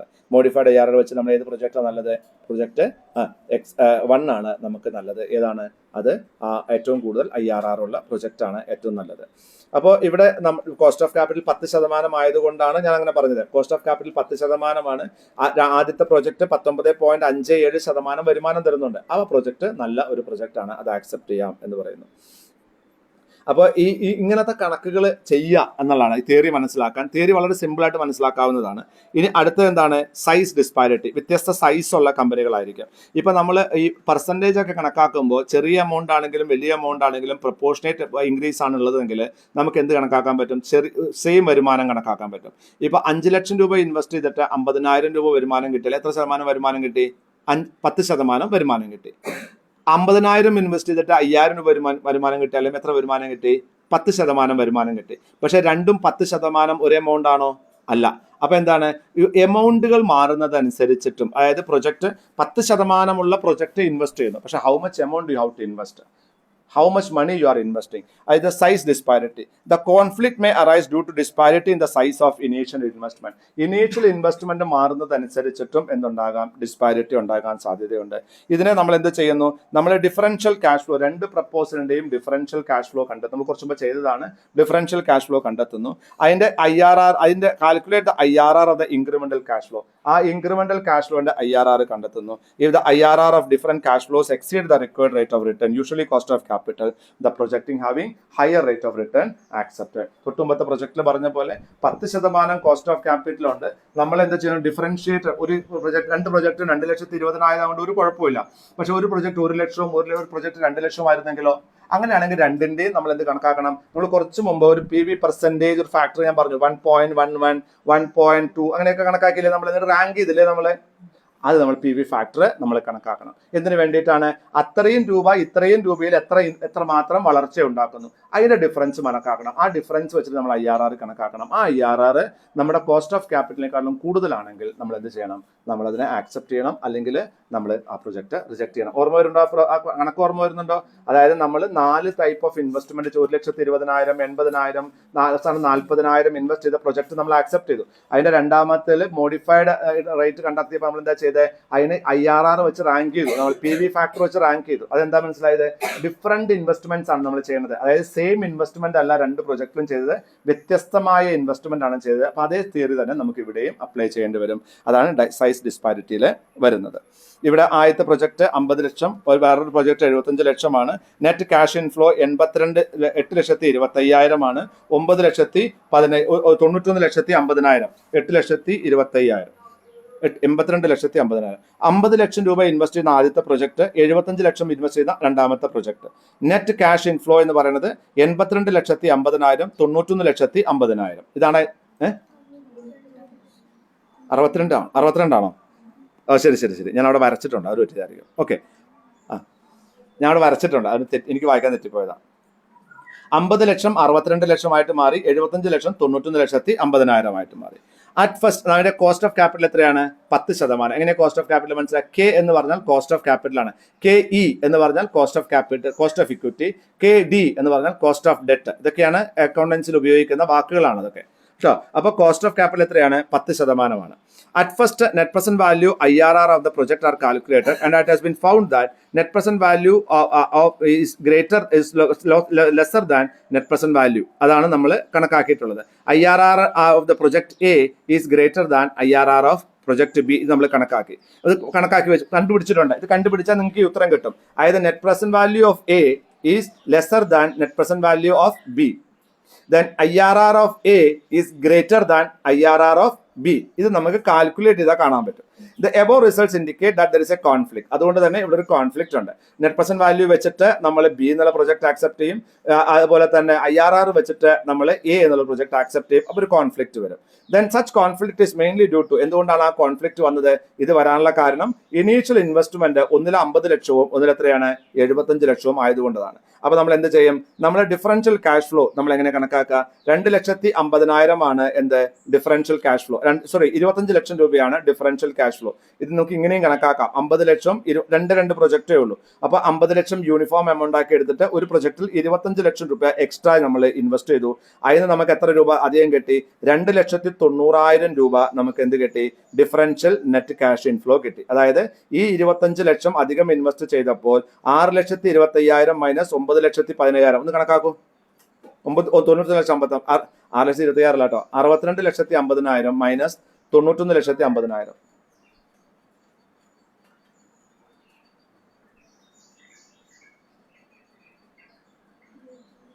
കറക്റ്റ് അല്ലേ? അപ്പോൾ 25 ലക്ഷം അഡീഷണൽ ഇൻവെസ്റ്റ് ചെയ്തപ്പോൾ 29 ലക്ഷം രൂപ നമുക്ക് വരുമാനം കിട്ടി. So we know that IRR is a discount rate at which present value of cash inflows are equal to the present value of cash outflows. So 25 lakh is equal to 29 lakh divided by 1 plus R whole raised to 1. ആ ഒരു whole raised to 1, ആ ഒരു എന്താണ് whole raised to 1. So or 1 plus R is equal to 29 lakhs divided by 25 lakhs. അതാണ് വരുന്നത് is equal to എന്താണ് R is equal to 1.16 minus 1 is equal to 0.16 16% ആണ് ഇതിന്റെ ഇൻക്രിമെന്റൽ പ്രൊജക്ട്. സോ എന്താണ് ഇത് IRR is A differential cash flow 16% which is more than the cost of capital. അതായത് 10% cost of capital ഉണ്ട്, അതിനെക്കാട്ടിലും കൂടുതലാണ് 16%. അതുകൊണ്ട് ആ പ്രൊജക്ട് ആക്സെപ്റ്റ് ചെയ്യാം. ഇവിടെ ഈ ലാസ്റ്റ് പ്രോബ്ലത്തിൽ അവരെന്താ ചെയ്യുക, ഇൻക്രിമെന്റൽ ക്യാഷ് ഫ്ലോ, ഇൻക്രിമെന്റൽ ഇൻഫ്ലോയും ഇൻക്രിമെന്റൽ ഔട്ട്ഫ്ലോയും കണക്കാക്കുന്നു. അത് എത്ര ശതമാനം കൂടിയിട്ടുണ്ടെന്ന് മനസ്സിലാക്കുന്നു. ആ കൂടുന്നത് എങ്ങനെയാണ്, ആ വരുമാനത്തിലുണ്ടാകുന്ന മാറ്റം. അതായത് 25 ലക്ഷം ഇൻവെസ്റ്റ് ചെയ്തപ്പോൾ 29 lakh divided by 1+R whole raised 1 ആണ് അതിൽ എന്ത് അഡീഷണൽ വരുമാനം. 1+R ആണ് അതിന്റെ വരുമാനം. എത്രയോ ഒരു ഇൻട്രസ്റ്റ് റേറ്റ് ആണ്, നമുക്കറിയില്ല അത് എത്ര റേറ്റ് ആണ് കൂടിയത്. 25 ലക്ഷത്തിൽ നിന്ന് എത്ര ശതമാനം കൂടിയിട്ടാണ് 29 ലക്ഷം കൂടിയതെന്ന് നമുക്കറിയില്ല. അതാണ് പറയുന്നത്. അപ്പൊ നമ്മൾ എന്ത് വെച്ചു, 1+R is equal to 29 lakh divided by 25 lakh. അത് എത്രയാണ്, 1.16. അപ്പോൾ 1.16 വീണ്ടും എനിക്ക് പറയുമ്പോൾ R is equal to 1.16 minus 1. So R is equal to 0.16. അത് പെർസെന്റേജ് കണക്കാക്കുമ്പോൾ 16%. ആ 16%ആണ് നിങ്ങളുടെ ഇൻക്രിമെന്റൽ പ്രോഫിറ്റ്. നിങ്ങളുടെ കോസ്റ്റ് ഓഫ് ക്യാപിറ്റൽ എത്രയാണ്, 10%. അഡീഷണൽ 25 ലക്ഷം ഇൻവെസ്റ്റ് ചെയ്ത് വൈസ് ഡിസിഷൻ ആണ്. അഡീഷണൽ 16% വരുമാനം അവർക്ക് ക്രിയേറ്റ് ചെയ്യാൻ സാധിച്ചു. ഈ MIR മെത്തേഡിന്റെ അഡ്വാൻറ്റേജസും ഡിസഡ്വാൻറ്റേജസും. ഈ മോഡിഫൈഡ് IRRൽ എന്താണ്, 2 പ്രോബ്ലംസ്. ശരിക്കും പറഞ്ഞാൽ IRRലെ മെയിൻ പ്രോബ്ലം അതായത് റീഇൻവെസ്റ്റ്മെന്റ് റേറ്റിലുണ്ടാകുന്ന വ്യത്യാസവും അതുപോലെ വ്യത്യസ്ത എമൗണ്ടുകൾ ഇൻവെസ്റ്റ് ചെയ്യുമ്പോൾ വ്യത്യാസങ്ങൾ, ഇത് രണ്ടും ആരെന്ത് ചെയ്യുന്നു, IRR ഒഴിവാക്കുന്നു. ദെൻ മൾട്ടിപ്പിൾ IR, ഒരു പ്രൊജക്ടിന് അബ്നോർമൽ ക്യാഷ് ഫ്ലോ വരുന്ന മൾട്ടിപ്പിൾ IR വരുന്ന പ്രോജക്റ്റുകളെയും മോഡിഫൈഡ് IRR എന്ത് ചെയ്യുന്നു, അതിന്റെ പ്രോബ്ലവും റിമൂവ് ചെയ്യുന്നു. എന്നാൽ ഡിസഡ്വാൻറ്റേജ് എന്ന് പറഞ്ഞാൽ എന്താണ്, നെറ്റ് പ്രസന്റ് വാല്യൂ മെത്തേഡുമായിട്ട് ഒരു ഭീകരമായ കോൺഫ്ലിക്റ്റ് ഉണ്ടാകാൻ സാധ്യതയുള്ള ഒരു പ്രശ്നമാണ്. അതായത് ഒരാൾ നെറ്റ് പ്രസന്റ് വാല്യൂവിന്റെ ഫാൻ ആണെന്നുണ്ടെങ്കിൽ അയാൾക്ക് IRRമായിട്ട് ചേർന്ന് പോകാൻ സാധിക്കില്ല. IRRന്റെ ഫാൻ ആണെങ്കിൽ നെറ്റ് പ്രസന്റ് വാല്യൂവിന്റെ ഒപ്പം ചേർന്ന് പോകാൻ കഴിയില്ല. കാരണം ഇത് രണ്ടും തമ്മിൽ എന്താണ്, കോൺഫ്ലിക്റ്റ് ഉണ്ടാകാം MIRറുമായിട്ട്. The reason may be due to difference in project scale or in the timing of cash flows. Net present value and IRR. Furthermore, if the reinvestment rate is lower than the cost of capital, there is a conflict with basic assumption of net present value method. Net present value methodൽ നിങ്ങൾ എത്ര invest ചെയ്യുകയാണെങ്കിലും അതിന് cost of ക്യാപിറ്റലിനെക്കാട്ടിലും കൂടുതൽ വരുമാനം കിട്ടും എന്ന് പറയുന്നു. എന്നാൽ അങ്ങനെ ഒരു അസംഷൻ എവിടെയില്ല, IRR ഇല്ല. ചിലപ്പോൾ എന്തുണ്ടാവാം, നമ്മളിപ്പോൾ കണക്കാക്കുക ചെയ്ത്, അതായത് 25 ലക്ഷം രൂപ അഡീഷണൽ ഇൻവെസ്റ്റ് ചെയ്തപ്പോൾ 29 ലക്ഷം വരുമാനം ഉണ്ടാക്കിയപ്പോൾ 16% പലിശ കിട്ടി. അത് കോസ്റ്റ് ഓഫ് ക്യാപിറ്റലിനെക്കാളും കൂടുതലാണ്. So there are chances that the cost ആ പ്രപ്പോസൽ ചിലപ്പോൾ എന്തുണ്ടായിരിക്കാം, കോസ്റ്റ് ഓഫ് ക്യാപിറ്റലിൽ കുറവ് വരുമാനം കിട്ടുന്ന ഒരു പ്രൊജക്റ്റും ഉണ്ടായിരിക്കാം. ഇങ്ങനെ ഒരു കൺസെപ്റ്റിനെ കുറിച്ച് നെറ്റ് പ്രസന്റ് വാല്യൂ സംസാരിക്കുന്നില്ല. നെറ്റ് പ്രസന്റ് വാല്യൂവിൽ എല്ലാ പ്രൊജക്റ്റും സെയിം റേറ്റിൽ റീഇൻവെസ്റ്റ് ചെയ്യപ്പെടുന്നു എന്നാണ് നെറ്റ് പ്രസന്റ് വാല്യൂ കൺസിഡർ ചെയ്യുന്നത്. സോ ഇതൊക്കെയാണ് ഇതിന്റെ ഒരു ഇതൊക്കെ ഒരു അക്കാഡമിക് സ്റ്റഡീസിന് നമ്മൾ എന്ത് ചെയ്യണം, നമ്മൾ ഈ അക്കാഡമിക് സ്റ്റഡീസ് നമ്മൾ ഈ റേറ്റുകളൊക്കെ ഉപയോഗിക്കുന്ന സമയത്ത് വളരെ കോഷ്യസ് ആയിട്ട് അപ്ലൈ ചെയ്യുക എന്നുള്ളത് മാത്രമേ ഉള്ളൂ. അതായത് IRR വളരെ എക്സ്പേർട്ട് ആയിട്ടുള്ള ആൾക്ക് മാത്രമേ ഇത് അപ്ലൈ ചെയ്യാൻ പറ്റത്തുള്ളൂ. IRR കാൽക്കുലേറ്റ് ചെയ്യുമ്പോൾ മോഡിഫൈഡ് IRR വരെയുള്ള IRR ഒക്കെ നമുക്ക് കാൽക്കുലേറ്റ് ചെയ്യാം, ഇന്റർപോളേഷൻ വരെ നമുക്ക് ചെയ്യാം. അതിന്റെ അപ്പുറത്ത് മോഡിഫിക്കേഷൻ വരുന്ന സമയത്ത് നമുക്ക് നമ്മുടെ തോട്ട് പ്രോസസ്സ് കറക്റ്റായിട്ട് ഉപയോഗിക്കാൻ സാധിക്കണം, എങ്കിൽ മാത്രമേ ഇത് ചെയ്യാൻ സാധിക്കുള്ളൂ. അതുകൊണ്ട് അതിൻ്റെ ഒരു difficulty. Unequal lifes of the project or life disparity. പല പ്രൊജക്റ്റുകളിലും എന്തുണ്ടാകാം, അൺഈക്വൽ ലൈഫ് ഡിസ്പാരിറ്റി ഉണ്ടാകാം. ചില പ്രൊജക്ട് 5 വർഷമായിരിക്കാം, ചില വർഷം 10 വർഷമായിരിക്കാം. അങ്ങനെ ആകുമ്പോഴും നമ്മൾ എന്ത് ചെയ്യണം, ആ ഡിഫറൻസ് വർഷം നമ്മൾ ആ പണം ഇൻവെസ്റ്റ് ചെയ്യുമ്പോൾ നമുക്ക് കിട്ടുന്ന വരുമാനം കോസ്റ്റ് ഓഫ് ക്യാപിറ്റലിനെക്കാട്ടിലും കൂടുതലുണ്ടെങ്കിൽ മാത്രമേ നമ്മൾ എന്ത് ചെയ്യാൻ പാടുള്ളൂ, അതിൽ ഇൻവെസ്റ്റ് ചെയ്യാൻ പാടുള്ളൂ. ആ പ്രോബ്ലം അത് അത്രയേ ഉള്ളൂ. അടുത്തതാണ് ക്യാപിറ്റൽ റേഷനിങ്. എന്താണ് ക്യാപിറ്റൽ റേഷനിങ് എന്ന് പറഞ്ഞാൽ, what is the purpose of എന്താ റേഷൻ എന്ന് പറഞ്ഞാൽ, കുറേ അധികം ആൾക്കാരും കുറച്ച് സാധനവും ഉള്ളപ്പോൾ ആവശ്യമുള്ള ആൾക്കാർക്കെല്ലാം ആ സാധനം കൊടുക്കാൻ വേണ്ടി നമ്മൾ ഉപയോഗിക്കുന്ന ഒരു മെത്തേഡാണ് റേഷനിങ് എന്ന് പറയുന്നത്. അതാണ് റേഷൻ എന്ന് പറയുന്നത്. ക്യാപിറ്റൽ എന്ന് പറയുന്നത് ഏറ്റവും കൂടുതൽ ഡിമാൻഡുള്ള ഒരു സാധനമാണ്. എല്ലാവർക്കും പണമാണ് വേണ്ടത്. ആർക്കാ പണം വേണ്ടാത്തത്? എല്ലാവർക്കും പണം വേണം. നമ്മുടെ കമ്പനിയിലെ എല്ലാ ഡിപ്പാർട്ട്മെന്റിനും ധാരാളം ആവശ്യങ്ങൾ ഉണ്ടാകാം. ഒരു ഡിപ്പാർട്ട്മെന്റിനും തന്നെ പല ആവശ്യങ്ങൾക്ക് പണം ആവശ്യമുണ്ടാകാം. ഇത്രമാത്രം പണം നമ്മുടെ കയ്യിൽ ഉണ്ടാവില്ല. അത്രമാത്രം പണം നമ്മുടെ കയ്യിലില്ലെങ്കിൽ ഉള്ള പണം ഉപയോഗിച്ച് എല്ലാവർക്കും ഇമ്മീഡിയറ്റ് ആയിട്ട് കൊടുക്കേണ്ട പൈസകൾ എത്രയാണ് എന്ന് മനസ്സിലാക്കുകയും അതങ്ങനെ വീതിച്ചു കൊടുക്കുന്നതിനെയാണ് റേഷനിങ് അല്ലെങ്കിൽ ക്യാപിറ്റൽ റേഷനിങ് എന്ന് പറയുന്നത്. ശരിക്കും പറഞ്ഞാൽ ക്യാപിറ്റലാണ് ലോകത്തിലെ ഏറ്റവും സ്കേഴ്സ് കമ്മോഡിറ്റി. ബിസിനസ് പർപ്പസ് നോക്കുകയാണെങ്കിൽ ഏറ്റവും ദുർലഭമായ സാധനം എന്ന് പറയുന്നത് ക്യാപിറ്റലാണ്. അതുകൊണ്ട് തന്നെ ക്യാപിറ്റൽ നമുക്ക് ആവശ്യം പോലെ ഉപയോഗിക്കാൻ നമുക്ക് കിട്ടണമെന്നില്ല. അപ്പോൾ നമ്മൾ അതിനെ എന്ത് ചെയ്യണം, റേഷൻ ചെയ്യേണ്ടി വരും. ഈ റേഷൻ ചെയ്യുന്ന സമയത്ത് നമ്മൾ എന്തൊക്കെ കൺസിഡർ ചെയ്യുക, എത്ര റേറ്റ് ഓഫ് റിട്ടേൺ ഉണ്ട്, അത് എത്രമാത്രം നമ്മുടെ ബിസിനസ്സിനെ സപ്പോർട്ട് ചെയ്യുന്നുണ്ട്, അത്യാവശ്യമാണോ, ഇങ്ങനത്തെ പല കാര്യങ്ങൾ നോക്കിയിട്ടാണ് റേഷനിങ് ഉൾപ്പെടുത്തുന്നത്. The firm may put a limit to the maximum amount that can be invested during a given period of time. പല കാരണങ്ങൾ കൊണ്ടും ചില കമ്പനികൾ എന്ത് ചെയ്തേക്കാം, ചില സമയത്ത് ക്യാപിറ്റൽ റേഷനിങ് വരുത്താൻ പൈസ ഇല്ലാത്തത് കൊണ്ടായിരിക്കില്ല, അവരടുത്ത ഇത്ര വർഷം ഞങ്ങൾ ഇത്ര പണമേ ഇൻവെസ്റ്റ് ചെയ്യുള്ളൂ എന്നൊരു തീരുമാനം എടുത്തത് കൊണ്ടും അവരെന്ത് ചെയ്യാം, റേഷൻ വെച്ചേക്കാം. പൈസ ഇല്ലാത്തവർക്ക് മാത്രമേ റേഷൻ ഉള്ളൂ എന്ന് പറയാൻ പറ്റില്ല. പൈസ ഉള്ളവരുണ്ടായിരിക്കാം, അവർ ആ പണം ചെലവാക്കാത്തവരുണ്ടായിരിക്കാം. അപ്പോൾ ചില കമ്പനികൾ ചില ടൈം പീരീഡിന് ഇത്ര മാത്രമേ ഇൻവെസ്റ്റ് ചെയ്യുള്ളൂ എന്നൊരു ലിമിറ്റ് വെച്ചിട്ടുണ്ടാകാം. അപ്പോഴും ക്യാപിറ്റൽ റേഷനിങ് വന്നേക്കാം. ക്യാപിറ്റൽ റേഷനിങ് നമ്മൾ സാധാരണ എന്തുപയോഗിച്ചാണ് ചെയ്യുന്നത്, ക്യാപിറ്റൽ ബഡ്ജറ്റ് ഉപയോഗിച്ചാണ് ചെയ്യുന്നത്. അങ്ങനെ capital budget available funds, proposed investments, അതിനെങ്ങനെയാണ് റേഷൻ ചെയ്യുന്നത്, എത്രയാണ് കൊടുക്കാൻ ഉദ്ദേശിക്കുന്നത്, ഇതൊക്കെയാണ് ക്യാപിറ്റൽ റേഷനിങ്. ചോദിച്ച പൈസ ഒന്നും കിട്ടില്ല. ഇപ്പം അംബാനി പോയിട്ട് ചോദിക്കുകയാണ് ഒരു 50,000 കോടി വേണം എന്ന് റിലയൻസിനോട് പ്രൊജക്ടിന് വേണ്ടി ചോദിച്ചാൽ റിലയൻസ് ഡെഫിനറ്റ്ലി അവർ ക്യാപിറ്റൽ ബഡ്ജറ്റ് നോക്കും. ബഡ്ജറ്റിംഗിൽ അതിനുള്ള പ്രൊവിഷൻ ഉണ്ടോ, ഇല്ലെങ്കിൽ പറയും സാർ ഈ വർഷം നമ്മളെ കൊണ്ട് സാധിക്കില്ല, നമുക്ക് 22,000 രൂപ മാത്രമേ ബാലൻസ് ഉള്ളൂ, അത് നമുക്ക് തരാൻ പറ്റത്തുള്ളൂ, 22,000 രൂപ ഈ വർഷം തരാം, ബാക്കിയുള്ള പൈസ നമ്മൾ അടുത്ത 2 വർഷം കൊണ്ട് തരാം. അപ്പോൾ എന്തായി, റേഷനിങ് അല്ല അവിടെ ചെയ്യുന്നത്. റിലയൻസിന് 50,000 കോടി ഇല്ലാഞ്ഞിട്ടാണോ, അല്ല, റിലയൻസിന് പ്രപ്പോസ്ഡ് ബഡ്ജറ്റിന് കാട്ടിലും കൂടുതലാണത്. അപ്പോൾ പിന്നെ വേറൊരു പ്രോസസ്സ് തന്നെ പോകേണ്ടി വരും, പണം ഡിലേ ആവും. അപ്പോൾ അതിനെന്താ ചെയ്യേണ്ടത്, നിങ്ങൾ എക്സിസ്റ്റിംഗ് ബഡ്ജറ്റ് പ്രകാരം എനിക്ക് ഇത്ര പൈസ മാത്രമേ തരാൻ പറ്റത്തുള്ളൂ. ഈ പ്രൊജക്ട് പുതിയൊരു പ്രൊജക്ടിന് ചെന്നാലോ, സോറി സാർ ഈ കൊല്ലം പുതിയ പ്രൊജക്ട് നമ്മൾ അക്സെപ്റ്റ് ചെയ്യില്ല, റേഷനിങ് ആണ്. അതൊക്കെ റേഷൻ ബഡ്ജറ്റിംഗ് വെച്ചിട്ട് റേഷനിങ് ആണ്.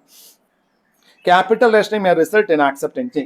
ചിലപ്പോൾ ഈ ക്യാപിറ്റൽ റേഷനിങ്ങിൽ പലപ്പോൾ നമ്മൾ എന്താ ചെയ്യുക, ഒരു വലിയൊരു പ്രൊജക്റ്റിൽ ഇൻവെസ്റ്റ് ചെയ്യുന്നതിന് പകരം ചെറിയ പല പ്രൊജക്റ്റുകളിൽ പണം ഇൻവെസ്റ്റ് ചെയ്യാം. അതിന്റെ കാരണം എന്താണെന്ന് വെച്ചാൽ, ഈ ചെറിയ പല പ്രൊജക്റ്റുകളിൽ ചില പ്രൊജക്റ്റുകളിൽ നമുക്ക് വരുമാനം വന്നു തുടങ്ങി കഴിഞ്ഞാൽ ആ പണം ഉപയോഗിച്ചുകൊണ്ട് മറ്റുള്ള പ്രൊജക്റ്റിൽ പണം ഇൻവെസ്റ്റ് ചെയ്യാൻ പറ്റും. എന്നാൽ എല്ലാ പണവും കൂടി കൊണ്ടുപോയിട്ട് ഒരൊറ്റ പ്രൊജക്റ്റിൽ ഇട്ടാൽ അതിന് പണം വന്നിട്ടില്ല എന്നുണ്ടെങ്കിൽ നമ്മുടെ ടോട്ടൽ ക്യാഷ് ഫ്ലോ പൊസിഷൻ അത് ബാധിച്ചേക്കാം.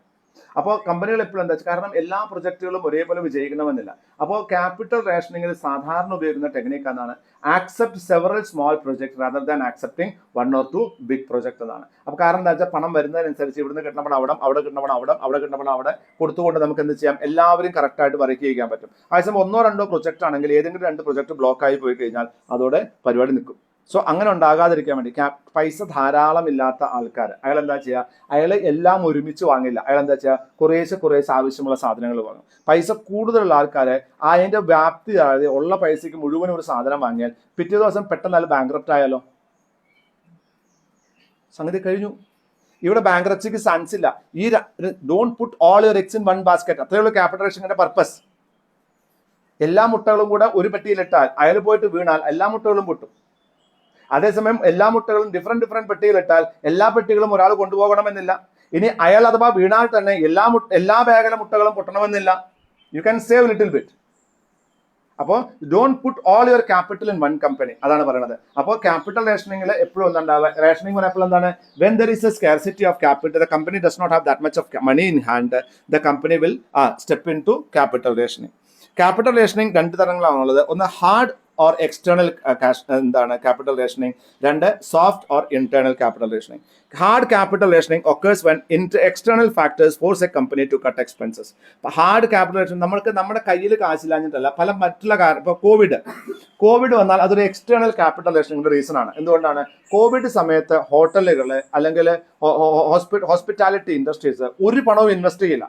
അവരുടെ അടുത്ത് പൈസ ഇല്ലാഞ്ഞിട്ടാണോ, അല്ല, അവർക്ക് പേടി കൊണ്ടാണ്. കാരണം ഔട്ട്സൈഡ് റീസൺസ് അവരെന്ത് ചെയ്യുന്നു, പേടിപ്പിക്കുന്നു. കാരണം ഇവരുടെ ബിസിനസ് കുറയാൻ സാധ്യതയുണ്ട്, ആൾക്കാർ വരാൻ സാധ്യതയില്ല, അങ്ങനെയാണെങ്കിൽ ഇൻവെസ്റ്റ് ചെയ്യാൻ പാടില്ല എന്നൊരു തോട്ട് പ്രോസസ് വരുന്നു. അപ്പോൾ ഹാർഡ് ക്യാപിറ്റൽ റേഷനിങ് വരുന്നത്. Hard capital rationing external reason, കമ്പനിയുടെ ഉള്ളിലെ അല്ലാത്ത കാരണങ്ങൾ കൊണ്ട് നമുക്ക് റേഷനിങ് ചെയ്യേണ്ടി വന്നാൽ ഹാർഡ് ക്യാപിറ്റൽ റേഷനിങ് എന്ന് പറയുന്നു. രണ്ടാമത്തെ എന്താണ്, സോഫ്റ്റ് ഓർ ഇന്റേണൽ ക്യാപിറ്റൽ. എന്താ സോഫ്റ്റ് എന്ന് പറഞ്ഞാൽ, നമ്മുടെ കയ്യിൽ പൈസയില്ല, നമുക്ക് പണം പുറത്തുനിന്ന് അറേഞ്ച് ചെയ്യാൻ പറ്റും, പക്ഷേ ആ അറേഞ്ച് ചെയ്യാനുള്ള ബുദ്ധിമുട്ടും മറ്റും അല്ലെങ്കിൽ നമ്മുടെ റിസ്ക്കും ഒക്കെ നോക്കി നമ്മളത് വേണ്ടെന്ന് വെക്കുകയാണ്. ഹാർഡ് ക്യാപിറ്റൽ റേഷനിങ് മെയിൻലി എന്താണ്, എക്സ്റ്റേണൽ ഫാക്ടേഴ്സ് നമ്മുടെ എക്സ്പെൻസ് കുറയ്ക്കാൻ നമ്മളെ പ്രേരിപ്പിക്കുകയാണ്. അത് ക്യാപിറ്റൽ എക്സ്പെൻഡിച്ചറിനെ കുറയ്ക്കാൻ പ്രേരിപ്പിക്കുകയാണ്. അതിന്റെ കാരണങ്ങൾ എന്ന് പറഞ്ഞാൽ, ചില സമയത്ത് ക്രെഡിറ്റേഴ്സ് അവരുടെ എഗ്രിമെന്റിൽ പറഞ്ഞിരിക്കും ഇനി ഇൻവെസ്റ്റ് ചെയ്യണമെങ്കിൽ ഞങ്ങളുടെ പെർമിഷൻ വേണം, ഇന്ന പ്രൊജക്റ്റിൽ ഇൻവെസ്റ്റ് ചെയ്യാൻ പാടില്ല, അല്ലെങ്കിൽ ആ ബാങ്കുകൾ അവരോട് പറഞ്ഞിരിക്കും, അല്ലെങ്കിൽ ഡെറ്റ് റേസ് ചെയ്യുന്ന സമയത്ത് കണ്ടീഷൻസ് ഉണ്ടായിരിക്കും, പുതിയ ഡെറ്റ് നമ്മൾ റേസ് ചെയ്യില്ല. ഇതൊക്കെ നമ്മുടെ ഹാർഡ് ക്യാപിറ്റൽ, നമുക്ക് ഒന്നും ചെയ്യാൻ പറ്റത്തില്ല.